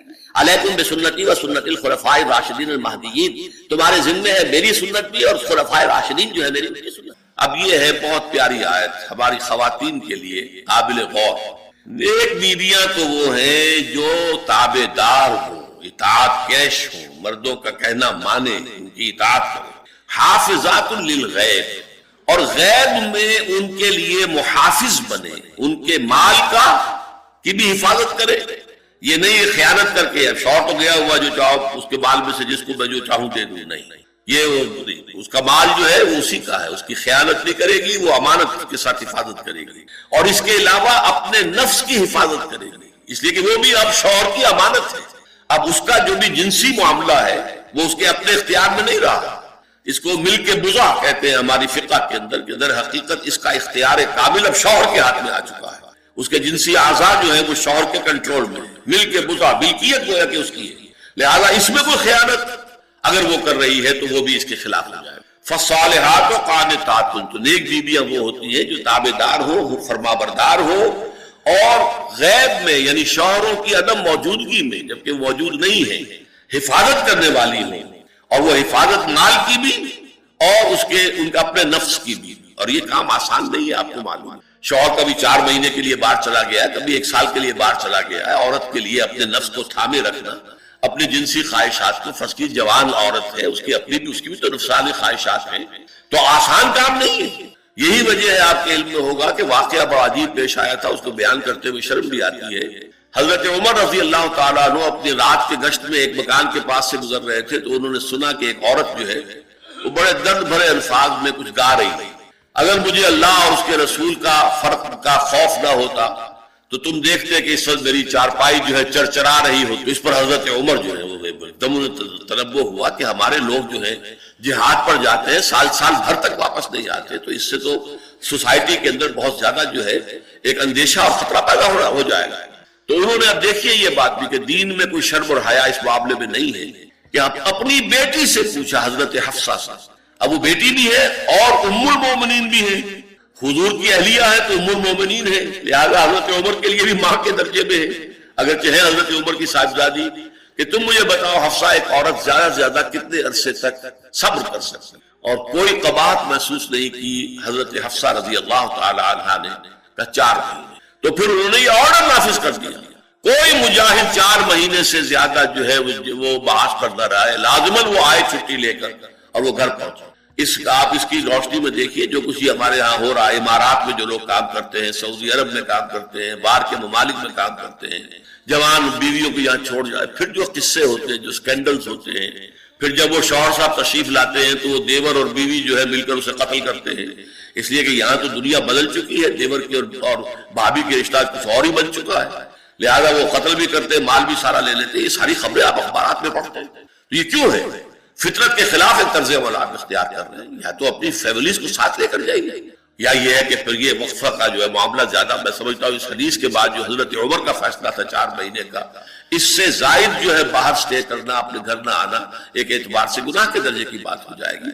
علیکم بسنتی و سنت الخلفاء الراشدین المہدیین، تمہارے ذمے ہے میری سنت بھی اور خلفاء راشدین جو ہے میری سنت۔ نمبر 3 جو ہدف ہے بہت بڑا، جنسی انضباط، سیکس ڈسپلن، زنا کی روک تھام، لا تقربوا الزنا انہ کان فاحشۃ وساء سبیلا، زنا کے قریب تک نہ پھٹکو، یہ نہیں کہا کہ لا تزنوا، نہیں، قریب تک نہ پھٹکو۔ جیسے کہ یہ فیصلہ آباد کا ہمارا گول چکر ہے اور 8 بازار آ رہے ہیں، اب کوئی سرکاری پروگرام یہ ہے کہ اس گول چکر تک، چوک تک کوئی بھی جلوس نہ پہنچے، تو 8 بازاروں کو بند کرو گے نا، لہذا دور دور تک اللہ تعالیٰ نے وہ حدیں لگا دی ہیں کہ زنا کی ترغیب نہ ہو، زنا کے راستے جو ہے وہ مسدود ہو جائے۔ اور زنا کے بارے میں اب دیکھیے، یہ اس دور کی انٹلیکچوئل خیانت، ڈس آنیسٹی کا سب سے بڑا معاملہ۔ جدید نفسیات کا بابا آدم مانا جاتا ہے فرائڈ، اور فرائڈ کے نزدیک انسان کے محرکات عمل میں سب سے زیادہ طاقتور، سب سے زیادہ پوٹنٹ سیکس ہے۔ مارکس نے قرار دیا پیٹ کو معاشی ضرورت، فرائڈ نے کہا نہیں، سیکس ہے اصل محرک انسان میں۔ یہاں تک کہتا ہے ایڈیپس کمپلیکس، باپ اگر محبت بھری نگاہ سے بیٹی کو دیکھ رہا ہے تو یہ بھی سیکس ہے، اور ماں اگر بیٹے سے محبت کر رہی ہے تو یہ بھی سیکس ہے۔ انا للہ و انا الیہ۔ ان کمبختوں کا اصل یہ معاملہ ہے کہ ایک شے پر نگاہ جم گئی تو سب کچھ اسی کے گرد گھما دیا، مطلب بات غلط نہیں ہے۔ Sexual motive one of the most important motive, no doubt about. اگر یہ نہ ہو، اگر عورت میں مرد کے لیے اٹریکشن نہ ہو، اگر عورت کو مرد کی احتیاج نہ ہو تو تمدن ختم ہو جائے۔ کون شادی کا کھکیڑ موڑ لے گا؟ ایک پیٹ پالنا اور ہے، خاندان کی ذمہ داری اور ہو جائے گی۔ اس قدر زبردست جو ہے یہ موٹیویشن کے اندر جذبہ ہے اور اٹریکشن ہے شدید۔ اس اعتبار سے یوں سمجھیے جتنا زوردار گھوڑا ہو اتنی ہی زوردار لگام چاہیے اگر ڈسپلن میں رکھنا چاہتے ہیں۔ لہذا اس سیکس کو ڈسپلن میں لانے کے لیے کہ قانونی تعلق ہو ایک مرد اور عورت کے درمیان، ازدواج ہو، شادی ہو جائے، یا دوسرا راستہ وہ بھی تھا جو آج کل نہیں رہا، باندھی ہو کسی کی، مل کے یمین ہو، ان کے اندر سیکسول انٹرکورس جو ہے وہ ہو اور اس سے باہر نگاہ بھی نہ جائے۔ اس زنا کے بارے میں حضور نے جو، اچھا ایک تو میں آپ کو بتاؤں کہ قرآن اور حضور دونوں کس قدر حقیقت پسند ہے۔ سورہ آل عمران میں فرمایا زُيِّنَ لِلنَّاسِ حُبُّ الشَّهَوَاتِ مِنَ النِّسَاءِ وَالْبَنِينَ وَالْقَنَاطِيرِ الْمُقَنطَرَةِ مِنَ الذَّهَبِ وَالْفِضَّةِ وَالْخَيْلِ الْمُسَوَّمَةِ وَالْأَنْعَامِ وَالْحَرْثِ۔ انسان کے اندر محبت پلا دی گئی ہے، مزین کر دی گئی ہے کن کن چیزوں کی؟ سب سے پہلے سب سے امپورٹنٹ موٹیو عورت، پھر بیٹے، پھر ڈھیروں مال، سونا چاندی، اعلیٰ گھوڑے، نشان زدہ اور مال مویشی اور کھیتی، لیکن سب سے پہلے زُيِّنَ لِلنَّاسِ حُبُّ الشَّهَوَاتِ مِنَ النِّسَاءِ وَالْبَنِينَ وَالْقَنَاطِيرِ الْمُقَنطَرَةِ مِنَ الذَّهَبِ وَالْفِضَّةِ وَالْخَيْلِ الْمُسَوَّمَةِ وَالْأَنْعَامِ وَالْحَرْثِ۔ اسی طرح دیکھیے حضور صلی اللہ علیہ وسلم فرماتے ہیں، یہ مسند احمد میں بھی حدیث ہے اور حاکم اور بیہقی نے بھی، عن انس ابن مالک رضی اللہ تعالی عنہ قال قال رسول اللہ صلی اللہ علیہ وسلم حبب الی النساء والطیب وجعلت قرۃ عینی فی الصلاۃ۔ اس تمہاری دنیا میں سے مجھے 3 چیزیں محبوب کر دی گئی۔ حبب الی، نمبر 1 نساء۔ کوئی جھجک نہیں ہے آپ کو بیان کرنے؟ ہم شاید یہ جملہ کہتے ہوئے جھجکیں گے؟ اللہ کے رسول نہیں، حقیقت اس کا اعتراف کرو، بہت مضبوط موٹیو ہے، اس میں کوئی شک نہیں، کوئی شک نہیں، کوئی شک نہیں۔ حبب الی النساء والطیب خوشبو وجعلت قرۃ عینی فی الصلاۃ، اور میرے آنکھوں کی ٹھنڈک نماز میں۔ اسی طرح خود قرآن میں سورہ احزاب میں جب حضور سے کہا گیا کہ اب بس جتنی شادیاں ہو چکی تھیں آپ نے کر لی ہے، اب آئندہ نہ کریں، وہاں بھی صاف الفاظ آئے اللہ کو بھی واللہ لا یستحیی من الحق، اللہ کو حق بات کہنے میں کوئی حیا یا کوئی جھجک نہیں ہے۔ حضور کی حدیث ہے ان اللہ كتب علی ابن آدم حظہ من الزنا ادرک ذلک لا محالہ، اللہ تعالیٰ نے ہر انسان کا زنا میں ایک حصہ لکھ دیا جو اس کو پہنچ کر رہے گا۔ فزنا العین النظر، آنکھوں کا زنا ہے نامحرم عورت کو دیکھنا، یہ بھی زنا۔ اگر زنا کو روکنا ہے تو یہاں پر بھی قتل لگے گی۔ ایک جگہ آیا ہے جس میں النظر سہم، یہ تیر ہے، یہ نظر جو ہے نگاہوں کے تیر، یہ تو آپ شاعری کے اندر بھی اور گانوں کے اندر بھی نگاہوں کے تیر سنتے ہیں کہ نہیں سنتے؟ النظر سہم، یہ تیر۔ وزن اللسان النطق یا بنطق، زبان کا زنا ہے کسی عورت سے گفتگو کر کے چٹخارے لے لے۔ عورت کی آواز میں بھی ایک لوچ ہے، اللہ تعالیٰ نے اس سے سراپا ایسا بنایا کہ مرد کے لیے اس کی ہر شے کے اندر اٹریکشن، اس کی آواز میں اٹریکشن۔ والنفس تمنا وتشتہی، اور باقی رہ گیا نفس، وہ تمنا کرتا ہے کہ اب میں اس سے آگے بھی بڑھوں اور زنا بھی کر لوں۔ والفرد یصدق ذلک کلہ اور یکذب، لیکن یہ ہو بھی سکتا ہے نہیں بھی ہوتا، لیکن یہ زنا تو کر چکا نا، کان کا زنا اس نے کر لیا، آنکھ کا زنا اس نے کر لیا، زبان کا زنا اس نے، ایک تو زنا کی تعریف کرنا ہے۔ تو زنا کا روک تھام، زنا کی جو ہمارے معاشرتی اہداف کے اندر بہت اہم ہے، بہت اہم ہے، بہت ورنہ معاشرہ ٹوٹ پھوٹ کا شکار ہو جائے۔ لا تقربوا الزنا انہ کان فاحشۃ وساء، زنا کے قریب تک نہ پھٹکو، یہ نہیں کہا کہ لا تزنوا، نہیں، قریب تک نہ پھٹکو۔ جیسے کہ یہ فیصلہ آباد کا ہمارا گول چکر ہے اور 8 بازار آ رہے ہیں، اب کوئی سرکاری پروگرام یہ ہے کہ اس گول چکر تک، چوک تک کوئی بھی جلوس نہ پہنچے، تو 8 بازاروں کو بند کرو گے نا۔ لہذا دور دور تک اللہ تعالیٰ نے وہ حدیں لگا دی ہیں کہ زنا کی ترغیب نہ ہو، زنا کے راستے جو ہے وہ مسدود ہو جائے۔ یہ اس دور کی انٹلیکچوئل خیانت، ڈس آنیسٹی کا سب سے بڑا، جدید نفسیات کا بابا آدم مانا جاتا ہے فرائڈ، اور فرائڈ کے نزدیک انسان کے محرکات عمل میں سب سے زیادہ طاقتور، سب سے زیادہ پوٹنٹ سیکس ہے، اصل محرک انسان میں۔ یہاں تک کہتا ہے ایڈیپس کمپلیکس، باپ اگر محبت بھری نگاہ سے بیٹی کو دیکھ رہا ہے تو یہ بھی سیکس ہے، اور ماں اگر بیٹے سے محبت کر رہی ہے تو یہ بھی سیکس ہے۔ ان کمبختوں کا اصل یہ معاملہ ہے کہ ایک شے پر نگاہ جم گئی تو سب کچھ اسی کے گرد گھما دیا، مطلب بات غلط نہیں ہے۔ Sexual motive one of the most important motive, no doubt about. اگر یہ نہ ہو، اگر عورت میں مرد کے لیے اٹریکشن نہ ہو، اگر عورت کو مرد کی احتیاج نہ ہو تو تمدن ختم ہو جائے۔ کون شادی کا کھکیڑ مول لے گا؟ ایک پیٹ پالنا اور ہے، خاندان کی ذمہ داری اور ہو جائے گی۔ یہ اس قدر زبردست جو ہے، یہ موٹیویشن ہے، جذبہ ہے اور اٹریکشن ہے شدید۔ اس اعتبار سے یوں سمجھیے جتنا زوردار گھوڑا ہو اتنی ہی زوردار لگام چاہیے اگر ڈسپلن میں رکھنا چاہتے ہیں۔ لہٰذا اس سیکس کو ڈسپلن میں لانے کے لیے کہ قانونی تعلق ہو ایک مرد اور عورت کے درمیان، ازدواج ہو، شادی ہو جائے، یا دوسرا راستہ وہ بھی تھا جو آج کل نہیں رہا، باندھی ہو کسی کی، مل کے یمین ہو، ان کے اندر سیکسول انٹرکورس جو ہے وہ ہو اور اس سے باہر نگاہ بھی نہ جائے۔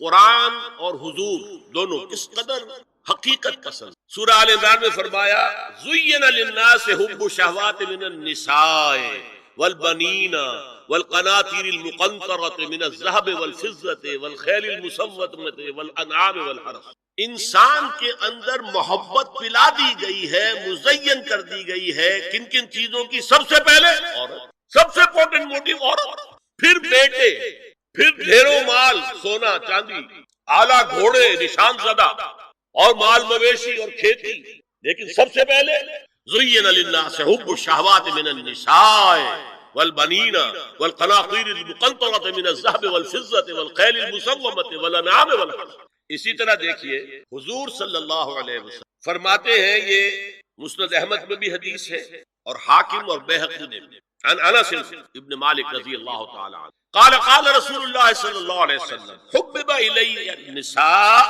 والطیب وجعلت قرۃ عینی فی الصلاۃ۔ اس تمہاری دنیا میں سے مجھے 3 چیزیں محبوب کر، حبب الی، نمبر 1 نساء۔ جھجک کی ہے آپ کے درمیان؟ ہم شاید یہ جملہ کہتے ہوئے جھجکیں گے، اللہ کا رسول حقیقت ہے اس کا اعتراف کرو، بہت مضبوط موٹیو ہے، اس میں کوئی شک نہیں، کوئی شک نہیں، کوئی شک نہیں۔ حبب الی النساء والطیب، خوشبو، وجعلت قرۃ عینی فی الصلاۃ، اور میرے آنکھوں کی ٹھنڈک ہے۔ اسی طرح خود قرآن میں سورہ احزاب میں جب حضور سے کہا گیا کہ اب بس جتنی شادیاں ہو چکی تھیں آپ نے کر لی ہیں، اب آئندہ نہ کی، وہاں بھی صاف الفاظ آئے ہیں، اللہ کو بھی واللہ لا یستحیی من الحق، اللہ کو حق بات کہنے میں کوئی حیا یا کوئی جھجک نہیں ہے۔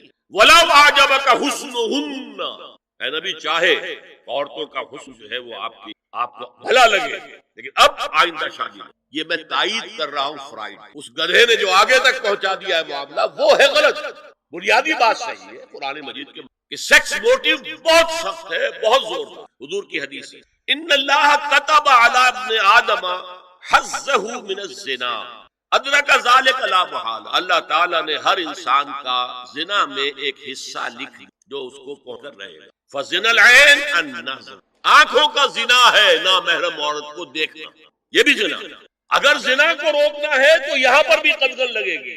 ایک جگہ آیا ہے حدیث میں النظر سہم، یہ تیر ہے، یہ نظر جو ہے نگاہوں کے تیر، یہ تو آپ شاعری کے اندر بھی اور گانوں کے اندر بھی نگاہوں کے تیر سنتے ہیں۔ النظر سہم، یہ تیر ہے۔ وزن اللسان النطق یا منطق، زبان کا زنا ہے کسی عورت سے گفتگو کر کے چٹخارے لے۔ عورت کی آواز میں بھی ایک لوچ ہے، حسن ہے، اللہ تعالیٰ نے اسے سراپا ایسا بنایا کہ مرد کے لیے اس کی ہر شے کے اندر اٹریکشن، اس کی آواز میں اٹریکشن۔ والنفس تمنا وتشتہی، اور باقی رہ گیا نفس، وہ تمنا کرتا ہے کہ اب میں اس سے آگے بھی بڑھوں اور زنا بھی کر لوں۔ والفرد یصدق ذلک او یکذب، لیکن یہ ہو بھی سکتا ہے نہیں بھی ہوتا، لیکن یہ زنا تو کر چکا نا، کان کا زنا اس نے کر لیا، آنکھ کا زنا اس نے کر لیا، زبان کا زنا اس نے۔ تو زنا کا روک تھام زنا کی جو ہمارے معاشرتی اہداف کے اندر بہت اہم ہے، بہت اہم ہے، بہت، ورنہ معاشرہ ٹوٹ پھوٹ کا شکار ہوگا۔ میاں بیوی میں اعتماد نہیں ہے، بے اعتمادی کی فضا میں اولاد جو پلے گی اس کی منفی نفسیات ہوگی، کبھی مثبت نفسیات نہیں۔ اب زنا جو ہے اس کے لیے حضور نے جو کچھ فرمایا وہ سن لی۔ ادرک ذلک لا محال، اللہ تعالیٰ نے ہر انسان کا زنا میں ایک حصہ لکھ دی جو اس کو پہنچ کر رہے گا۔ آنکھوں کا زنا ہے نامحرم عورت کو دیکھنے، یہ بھی زنا۔ اگر زنا کو روکنا ہے تو یہاں پر بھی قدغن لگے گی۔ زبان کا زنا ہے کسی عورت سے گفتگو کر کے چٹخارے لے، عورت کی آواز میں بھی ایک لوچ ہے، حسن ہے، اللہ تعالیٰ نے اسے سراپا ایسا بنایا کہ مرد کے لیے اس کی ہر شے کے اندر اٹریکشن، اس کی آواز میں اٹریکشن۔ والنفس تمنا وتشتہی، اور باقی رہ گیا نفس، وہ تمنا کرتا ہے کہ اب میں اس سے آگے بھی بڑھوں اور زنا بھی کر لوں۔ والفرد یصدق ذلک کلہ او یکذب، لیکن یہ ہو بھی سکتا ہے نہیں بھی ہوتا، لیکن یہ زنا تو کر چکا نا، کان کا زنا اس نے کر لیا، آنکھ کا زنا اس نے کر لیا، زبان کا زنا اس نے۔ ایک زنا کی تاریخ۔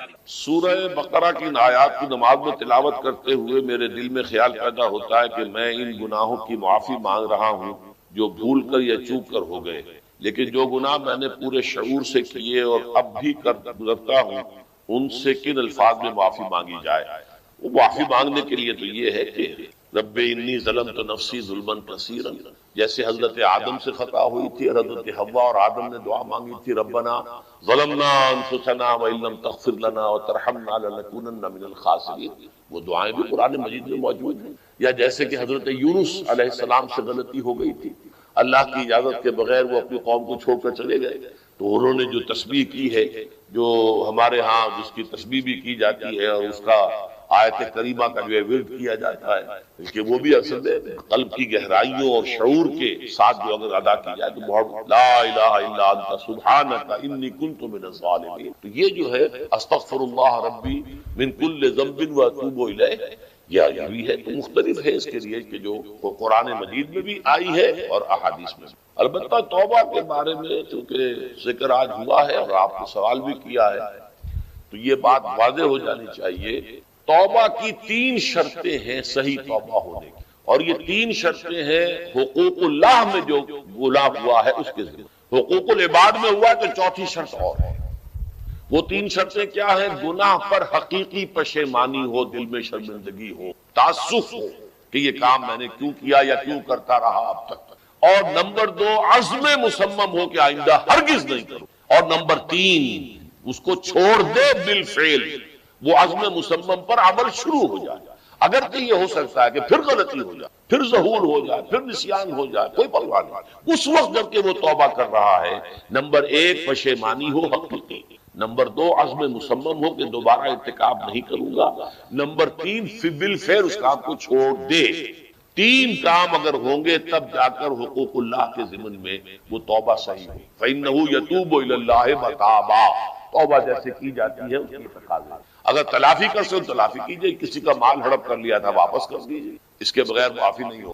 اگر وہ فوت ہو چکا ہے واپسی ممکن بھی نہیں ہے تو ٹھیک ہے، اللہ تعالیٰ کے ہاں جو ہے وہ اس کا آپ کی نیکیاں اس کے حوالے کر دی جائیں گی. یا یہ کہ اگر زندہ ہے آپ نہیں بھی دے سکتے اس کا مال، یا آپ جا کے کہ بھائی میں نے آپ پر تہمت لگائی تھی، میں آج معافی چاہتا ہوں، خدا کے لیے مجھے معاف کر. اور یہاں تک آتا ہے بعض صحابہ کا طرز عمل کہ ایک صاحب اپنے اسی طریقے سے ساتھی سے معافی مانگ رہے تھے، انہوں نے کوئی سرسری طور پہ اچھا جی ٹھیک ہے میں نے معاف کیا، لیکن انہوں نے محسوس کیا کہ یہ دل سے معاف نہیں کر. وہ زمین پر لیٹ گئے اور اپنا گال ایک جو ہے زمین پر ٹکا کر دوسرے کا، اس پر اپنا پاؤں میرے دوسرے گال پر رکھو تو مجھے یقین ہوگا کہ تم نے واقعی مجھے معاف کیا ہے. یہ کیفیت تو اس انسان کی ہوگی نا جسے واقعتاً محاسبہ اخروی کا احساس ہو اور شدید کے اس کی جواب دہی ہوگی، تو اس کے لیے تو پھر وہ ہر طرح سے تلافی کے لیے خوشامد کرے گا، بھائی خدا کے لیے مجھے معاف کر. اچھا جی معاف کر دیں آپ، بس یہ کیا ہے، ایک معافی وہ ہوتی ہے، وہ جو پولیس والے بھی معافی مانگ لیتے ہیں کبھی کبھی، تو وہ معافی نہیں ہوئی.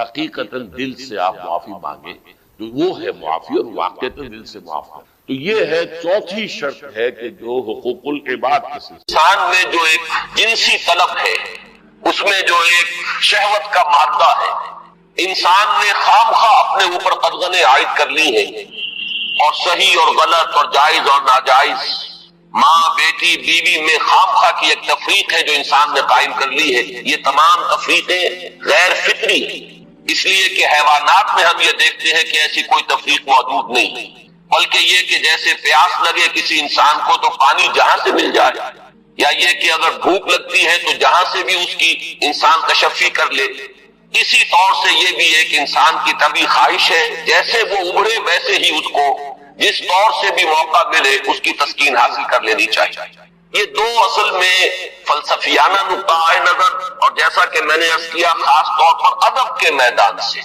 لٹریچر کے میدان سے، خاص طور پر افسانوی انداز میں، ناولوں کے انداز میں، ڈراموں کے انداز میں یہ فکر پھیلایا گیا.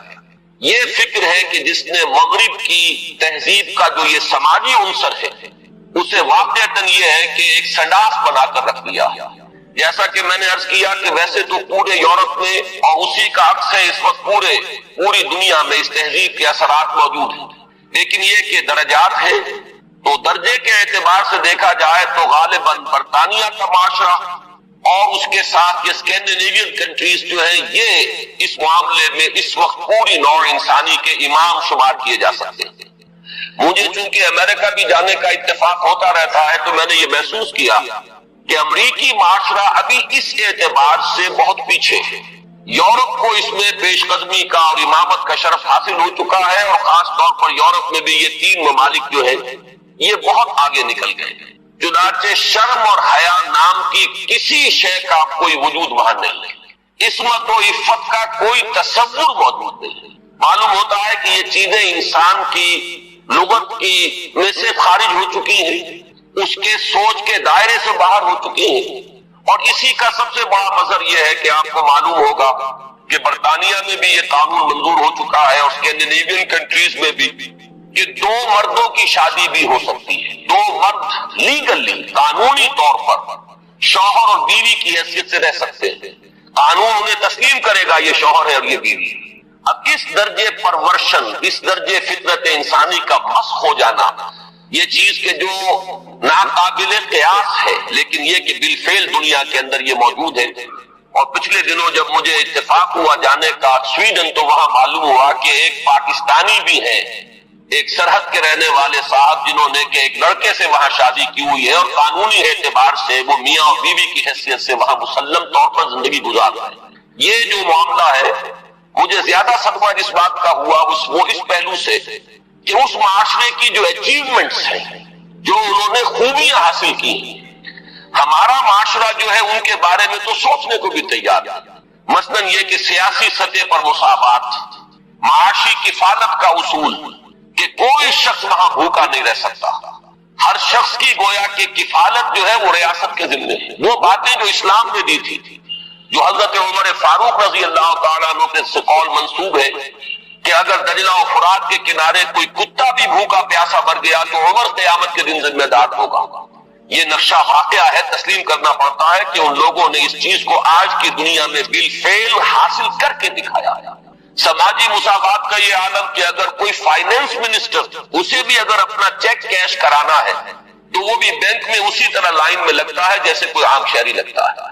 یہ سماجی مساوات کہ غریب سے غریب آدمی بھی وہاں پر جو بھی ہے، چاہے وہ ویلفیئر پر زندگی گزار رہا ہو، وہ خود معذور ہو چکا ہو اور صرف اسے حکومت کی طرف سے جو ہے سہولتیں حاصل ہو، لیکن اس کا بچہ بھی اگر بیمار ہوگا تو اسے وہی علاج میسر آئے گا جو وہاں کسی کروڑ پتی کے بچے کو علاج میسر آئے گا، اور اس کے بچے کو بھی وہی تعلیم ملے گی جو کسی منسٹر کے بچے کو تعلیم حاصل ہو سکے۔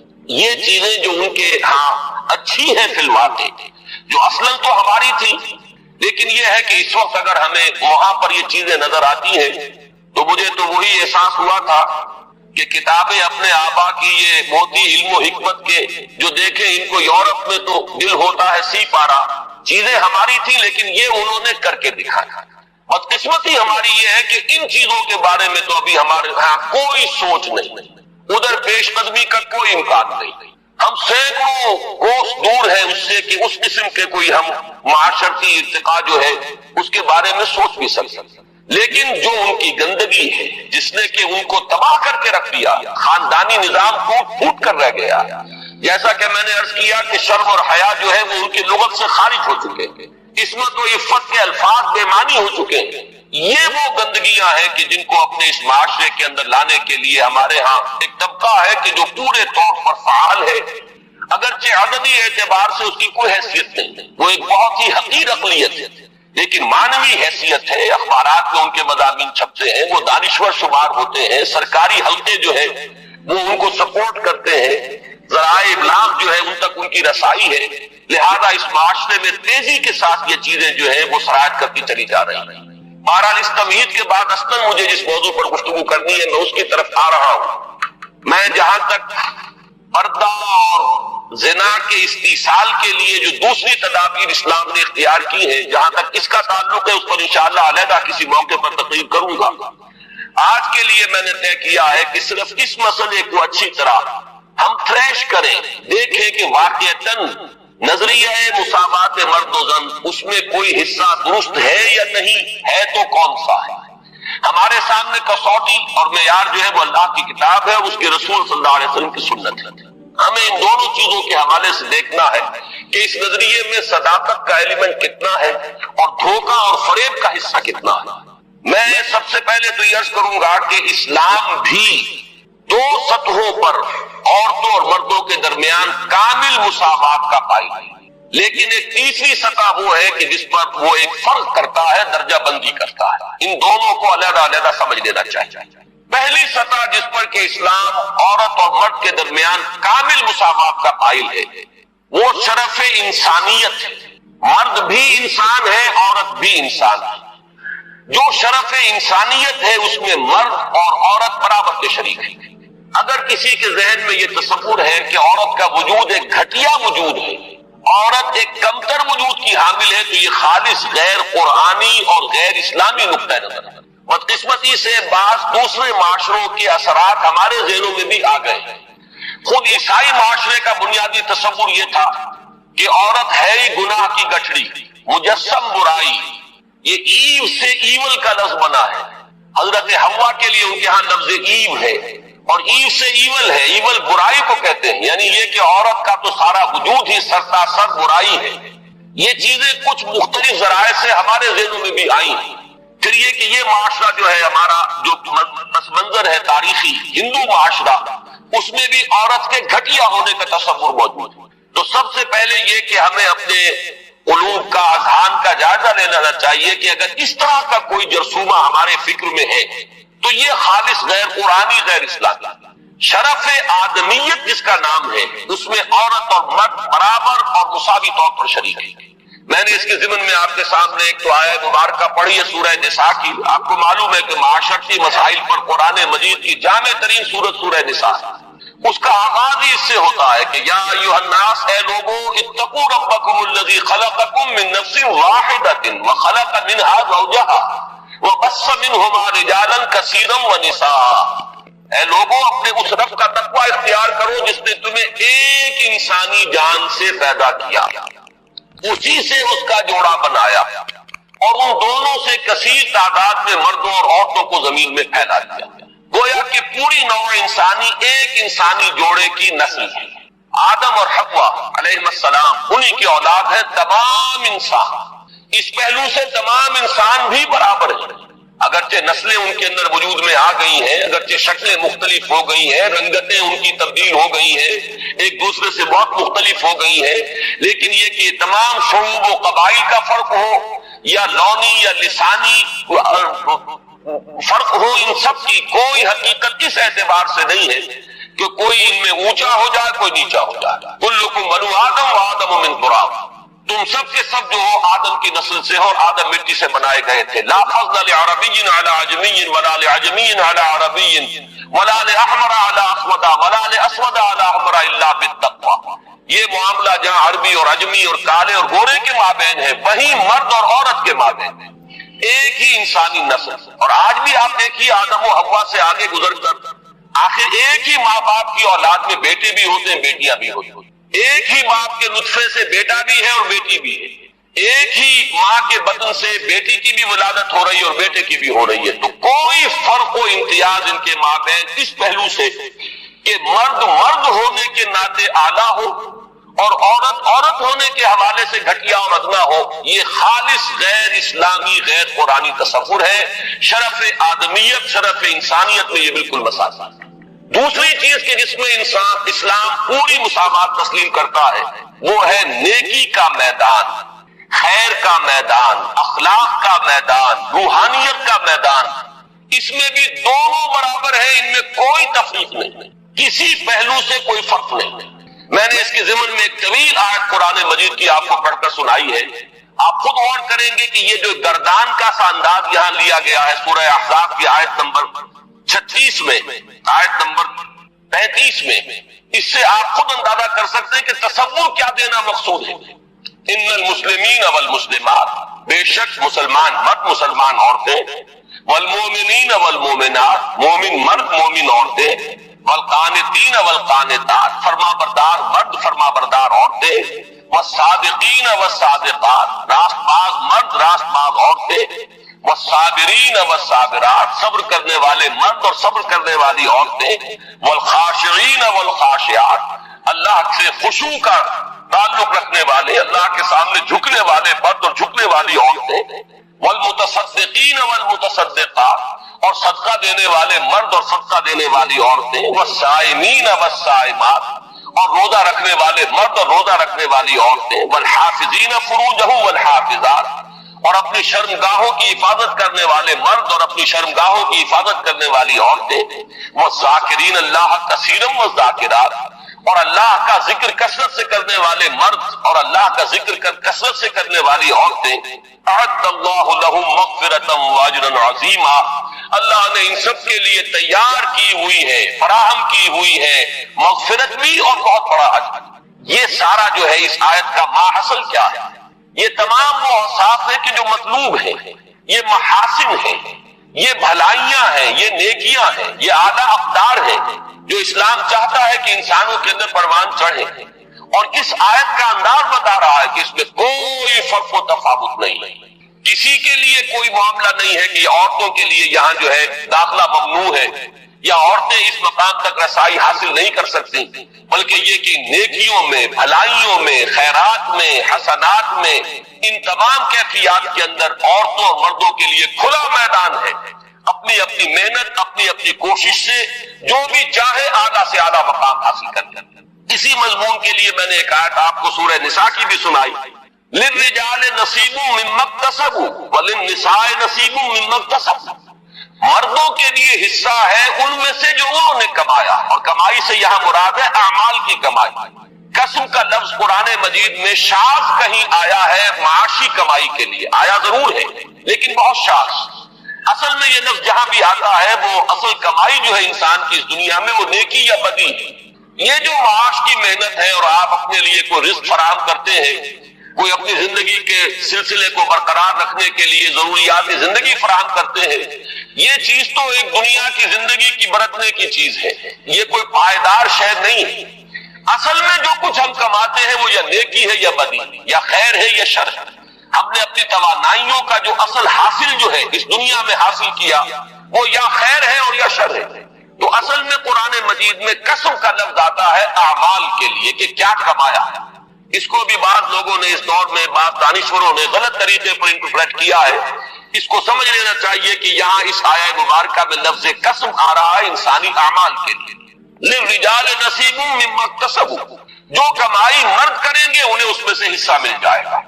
وللنساء نصیب مما اکتسبوا، اور جو کمائی عورتیں کریں گی وہ اس میں سے حصہ پائیں گے. یہ نہیں ہے کہ مرد کی کمائی میں سے عورت کو حصہ مل جائے اور عورت کی کمائی میں سے مرد کو حصہ مل جائے.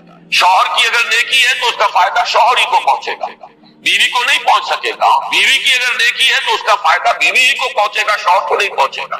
وَاسْأَلُوا اللَّهَ مِنْ فَضْلِهِ، اور یہ میدان کھلے ہوئے ہیں، اللہ سے سوال کرو، درخواست کرو، اس کے فضل میں سے مانگو جتنا مانگ سکتے تھے. یہ مانگنے کے لیے بھی ایک استعداد مطلوب ہے. انسان اللہ تعالیٰ کے ساتھ اپنا قبلہ درست کرے گا اللہ کی طرف، اللہ کے ساتھ اپنے اندر اخلاص پیدا کرے گا، تبھی مانگنے کی بھی اس کے اندر صلاحیت پیدا ہوگی، تبھی وہ واقعی اطمینان قلب کے ساتھ اللہ کے سامنے دست سوال دراز کر سکے گا. ان اللہ کان بکل شیء علیما، یقیناً اللہ تعالیٰ ہر چیز کا علم رکھتا ہے. وہ ہر ایک کو اس کی استعداد کے مطابق، اس کی محنت کے مطابق، اس کی کوشش کے مطابق عطا فرماتا ہے. اس میں ایک آیت اور چاہتا ہوں کہ آپ حضرات کے سامنے رکھوں، اور اس کے حوالے سے ذرا میں ہماری تاریخ کا جو صدر اول ہے، صحابہ کرام کا دور، اور اس میں سے بھی بالکل سابقون الاولون کا جو دور ہے، اس میں سے چند حوالے دینا چاہتا ہوں کہ کس طرح ہمارے سامنے ان معاملات میں عورت اور مرد بالکل، میں یہاں جان بوجھ کر لفظ استعمال کر رہا ہوں شانہ بشانہ، کہ جو آج غلط طریقے پر استعمال ہو رہا ہے، مختلف میدانوں میں عورت اور مرد کو شانہ بشانہ چلانے کی کوشش ہو رہی ہے. اصل میں یہ میدان ہے کہ جہاں اب مرد اور عورت شانہ بشانہ چلنے چاہیے. وہ سورہ آل عمران کی آخری رکوع کی آیت ہے. آپ میں سے اکثر حضرات کے ذہن میں ہوگا کہ اس مقام پر اللہ تعالیٰ نے اپنے کچھ نیک بندوں کی دعا نقل کی ہے، بڑی طویل دعا ہے، اور اس دعا کے بعد فوراً جو آیت آتی ہے اس میں اس دعا کی قبولیت کا اعلان ہے. فَاسْتَجَابَ لَهُمْ رَبُّهُمْ أَنِّي لَا أُضِيعُ عَمَلَ عَامِلٍ مِّنكُم مِّن ذَكَرٍ أَوْ أُنثَىٰ بَعْضُكُم مِّن بَعْضٍ. تو اللہ نے ان کی دعا قبول فرمائی اور یہ ارشاد فرمایا کہ میں تو تم میں سے کسی بھی عمل کرنے والے کے کسی بھی عمل کو ضائع کرنے والا نہیں ہوں، خواہ وہ مرد ہو خواہ عورت. بعضکم من بعض، تم سب ایک دوسرے ہی سے ہو، ایک ہی باپ کی اولاد میں بیٹے اور بیٹیاں، اور ایک ہی ماں کے بطن سے بیٹے اور بیٹیاں. معلوم ہوا کہ تمہیں اگرچہ ہم نے مذکر اور مؤنث بنایا ہے، مرد اور عورت کی شکل دی ہے، لیکن یہ کہ تم ہو ایک ہی انسانیت کی جو نسل ہے اسی سے تعلق رکھنے والے. فالذین ہاجروا، اب یہاں اللہ تعالیٰ نے کچھ چوٹی کے اعمال کا ذکر کیا. ایک اعمال تو وہ تھے جو سورہ احقاف کی آیت میں ہمارے سامنے آ چکے ہیں، یہ زیادہ تر انفرادی نوعیت کے ہیں. انسان کی نیکی ہے، راست بازی ہے، اللہ کا ذکر ہے، اپنی عصمت و عفت کی حفاظت ہے، صدقہ ہے، خیرات ہے، اور نماز پڑھنا ہے. یہ تمام چیزیں جو ہے یہ انسان کی انفرادی نیکی کے اوصاف ہیں. لیکن یہاں جن چیزوں کا ذکر ہے وہ ہے در حقیقت اللہ کی راہ میں سرفروشی، جانفشانی، اللہ کی راہ میں تکلیفیں اٹھانا. فالذین ہاجروا واخرجوا من دیارہم واوذوا فی سبیلی وقاتلوا وقتلوا، تو جن لوگوں نے اللہ کی راہ میں ہجرت کی، جو اپنے گھروں سے نکال دیے گئے، جنہیں میری راہ میں ایذائیں پہنچائی گئیں، جنہوں نے اللہ کی راہ میں جنگ کی اور جو قتل ہوئے، فرمایا کہ جن لوگوں کے اعمال اتنے بلند ہیں، جنہوں نے یہ کچھ بلندیاں حاصل کی ہیں اپنے اعمال میں، لَأُكَفِّرَنَّ عَنْهُمْ سَيِّئَاتِهِمْ، ان کے بارے میں تو کسی شک و شبے کی گنجائش ہی نہیں ہے. یعنی میں تو کسی کے چھوٹے سے چھوٹے عمل کو ضائع کرنے والا نہیں، ہاں وہ مرد ہو خواہ عورت، تم سب ایک دوسرے ہی میں سے ہو. باقی جن کے اعمال اتنے بلند ہو، اتنے اونچے ہو، جنہوں نے یہ کچھ سرفروشی اور جانفشانی کی ہو ہمارے دین کی راہ میں، میں لازماً دور کر دوں گا ان سے ان کی برائیوں کو، اور میں لازماً داخل کروں گا انہیں ان باغات میں جن کے نیچے ندیاں بہتی ہوں گی، اور یہ اللہ کی طرف سے بدلہ ہوگا، اور اللہ ہی کے پاس ہے بہت بڑا بدلہ۔ اب اس آیت کو سامنے رکھیے، اور میں یہ چاہتا ہوں کہ مردوں اور عورتوں کے درمیان اس پہلو سے جو مساوات سامنے آتی ہے تاریخ اسلامی کے صدر اول میں خاص طور پر، اس کی چند جو مثالیں ہیں وہ آپ کے سامنے آ جائیں۔ دیکھیے، آپ کو معلوم ہے کہ اگرچہ نبوت کا درجہ بہت بلند ہے، بہت اعلیٰ ہے، نبوت و رسالت ایک بہت بڑا منصب ہے، اور یہ بالکلیہ وہابی شے ہے، اکتسابی نہیں۔ اب تو اس کا دروازہ مستقلاً بند ہو چکا محمد الرسول اللہ صلی اللہ علیہ وسلم کے بعد، لیکن یہ کہ آپ سے پہلے بھی اور آپ کے ضمن میں بھی یہ وہابی شے تھی، اکتسابی نہیں تھی۔ کوئی اپنی محنت سے نبوت حاصل نہیں کر سکتا تھا، بلکہ اللہ تعالیٰ جس کو چاہتا تھا منتخب فرماتا تھا۔ اب ان سے کم تر درجے جو ہے ان میں صدیقیت ہے، شہادت ہے، جیسے کہ سورہ نساء کی آیت میں آیا ہے، اولئک مع الذین انعم اللہ علیہم من النبیین والصدیقین والشہداء والصالحین۔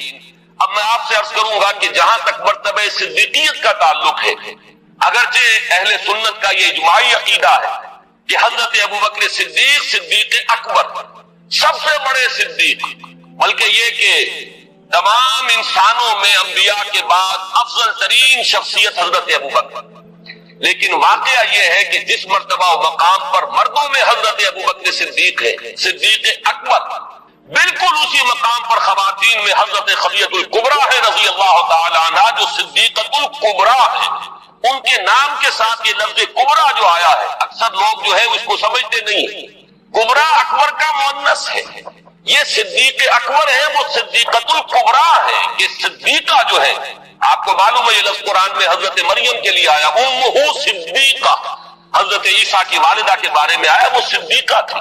اسی طریقے سے حضرت آسیہ کا ذکر آیا، فرعون کی بیوی کا۔ لیکن یہ ہے کہ اس امت میں جس مرتبہ و مقام پر مردوں میں حضرت ابوبکر صدیق ہے، بالکل اسی مرتبہ و مقام پر خواتین میں حضرت خدیجہ الکبریٰ ہے رضی اللہ تعالی عنہ۔ بلکہ واقعہ یہ ہے کہ اگر آپ مجھ سے پوچھیں میرے دل کی بات، فاش گویا ماں کے درد المزمرس، تو مجھے تو واقعتاً یہ طے کرنا مشکل ہو جاتا ہے کہ ان دونوں میں سے افضلیت کس کی ہے۔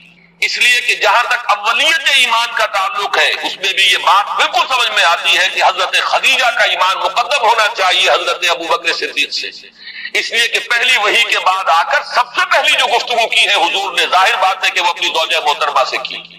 جس طریقے سے انہوں نے تصدیق کی ہے اور جس طریقے سے حضور کو تسلی دی ہے اور جو ہی ان کی فرمائی ہے کہ آپ گھبرائیں نہیں، جب آپ نے فرمایا کہ انی خشیت علی نفسی، مجھے تو اپنی جان کا اندیشہ ہو گیا، تو کس درجے بلند دلیل کے ساتھ آپ کو تسلی دی ہے۔ اللہ آپ کو ضائع نہیں کرے گا، آپ تو غریبوں کی سرپرستی فرمانے والے، بیواؤں کی مدد کرنے والے، اللہ تعالیٰ آپ کو ضائع نہیں کرے گا۔ پھر یہ کہ حضرت صدیق اکبر کے فضائل کا سب سے بڑا باب جو شمار ہوتا ہے وہ یہ ہے کہ انہوں نے حضور صلی اللہ علیہ وسلم کے مشن پر اپنی پوری دولت لگا دی۔ دو مواقع ایسے آئے ان کی زندگی میں، ایک مکی دور میں، ایک مدنی دور میں۔ مکی دور میں جب کہ ہجرت کے لیے تشریف لے جا رہے ہیں تو ایک پیسہ بھی گھر والوں کے لیے نہیں چھوڑا ہے۔ اول تو یہ کہ وہ ساری دولت ان کی سکڑ چکی تھی، اس وقت تک صرف ہو چکی تھی، کتنے ہی غلام اور کتنی ہی کنیزیں انہوں نے خریدی اپنے پیسے سے، انہوں نے آزاد کیا جو ایمان لے آئے تھے اور جنہیں ستایا جا رہا۔ پھر یہ کہ کاروبار میں سے تو سارا وقت اب نکل چکا تھا دعوت اور تبلیغ دین کے لیے، جو کچھ رہ گیا تھا وہ بھی لے کر حضور کے ساتھ صلی اللہ علیہ وسلم وہ تشریف لے گئے۔ پھر یہ کہ آپ کو معلوم ہے غزوہ تبوک کے موقع پر ہوا ہے کہ جو کچھ گھر میں تھا جھاڑو پھیر کر لا کر حضور کی خدمت میں پیش کر دیا۔ لیکن آپ غور کیجئے کہ بین ہی یہی مقام حضرت خدیجہ الکبریٰ کا ہے رضی اللہ تعالی عنہا، وہ متمول ترین خاتون جن سے نکاح کے بڑے بڑے سرداران قریش جو ہے وہ متمنی تھے، انہوں نے اپنی پوری دولت جس طرح قدموں میں ڈالی ہے محمد رسول اللہ صلی اللہ علیہ وسلم کی، اور جس طرح ان کے ڈسپوزل پر رکھتی ہے کہ جس طرح چاہے صرف کرے، تو اس معاملے میں بھی واقعہ یہ ہے کہ یہ کہنا مشکل ہے کہ کس کا درجہ جو ہے وہ افضل ہے، کون اعلیٰ ہے، کون اس پہ پیش قدمی لے گیا ہے۔ بس جیسے ایمان کے بارے میں ہم نے عافیت تلاش کی ہے کہ ہم اس طریقے سے کہہ کر اور اس میں آگے فیصلہ کرنے سے اپنے آپ کو بچا لیتے ہیں کہ عورتوں میں سب سے پہلے ایمان لانے والی حضرت خدیجہ، اور آزاد مردوں میں سب سے پہلے ایمان لانے والے حضرت ابو بکر، اور بچوں میں سب سے پہلے ایمان لانے والے حضرت علی، اور غلاموں کے طبقے میں سب سے پہلے ایمان لانے والے حضرت زید بن حارثہ۔ اسی طریقے سے یوں سمجھیے کہ ان دونوں میں اگر کوئی افضلیت کا فیصلہ ہم نہ کرنا چاہیں تو کہہ سکتے ہیں کہ مردوں میں صدیق اکبر حضرت ابو بکر ہے رضی اللہ تعالی عنہ، اور خواتین میں صدیقۃ الکبریٰ حضرت خدیجہ ہے رضی اللہ تعالی عنہ۔ اس سے آگے چلیے ہجرت کا معاملہ ہے۔ اب آپ دیکھیے کہ حضرت عثمان ہجرت فرما رہے ہیں حبشہ کی طرف، ان کی زوجہ محترمہ حضرت رقیہ ان کے ساتھ، اور حضور نے فرمایا کہ یہ پہلا جوڑا ہے کہ جو اللہ کی راہ میں ہجرت کر رہا ہے، حضرت لوط اور ان کی اہلیہ کے بعد۔ وہ بھی جب اللہ کی راہ میں ہجرت کے لیے نکلے تھے تو اپنی وہ ایک انسانی جوڑا نکلا تھا، اور آج یہ عثمان اور ان کی اہلیہ حضور کے لخت جگر حضرت رقیہ، یہ دونوں میاں بیوی بھی اللہ کی راہ میں ہجرت کر رہے ہیں۔ پھر اسی موقع پر ہمیں معلوم ہوتا ہے کہ حضرت ام حبیبہ رضی اللہ تعالیٰ عنہ انہوں نے بھی ہجرت کی، ان کا شوہر بھی مسلمان تھا، دونوں نے ہجرت کی، لیکن یہ کہ شوہر پر ایسی افتاد پڑی ہے حبشہ میں جانے کے بعد کہ وہ مرتد ہو گیا، عیسائی ہو گیا، شراب کا بہت زیادہ عادی تھا، اور اسی کی وجہ سے اپنی عقل اور ہوش و خرد کو کھو گیا، اور چونکہ پھر حضرت ام حبیبہ وہاں بغیر شوہر کے رہ گئی، یہی وجہ ہے کہ حضور نے پھر پیغام بھجوایا ہے ان کی دلجوئی کے لیے، اس لیے کہ صاحبزادی کس کی ہے؟ ابو سفیان کی، وہ جو ان کے قریش کے سردار ہیں۔ تو حضرت ام حبیبہ کا نکاح پھر حضرت نجاشی نے پڑھایا ہے اور اپنے پاس سے مہر ادا کیا ہے، اور یہ حضور صلی اللہ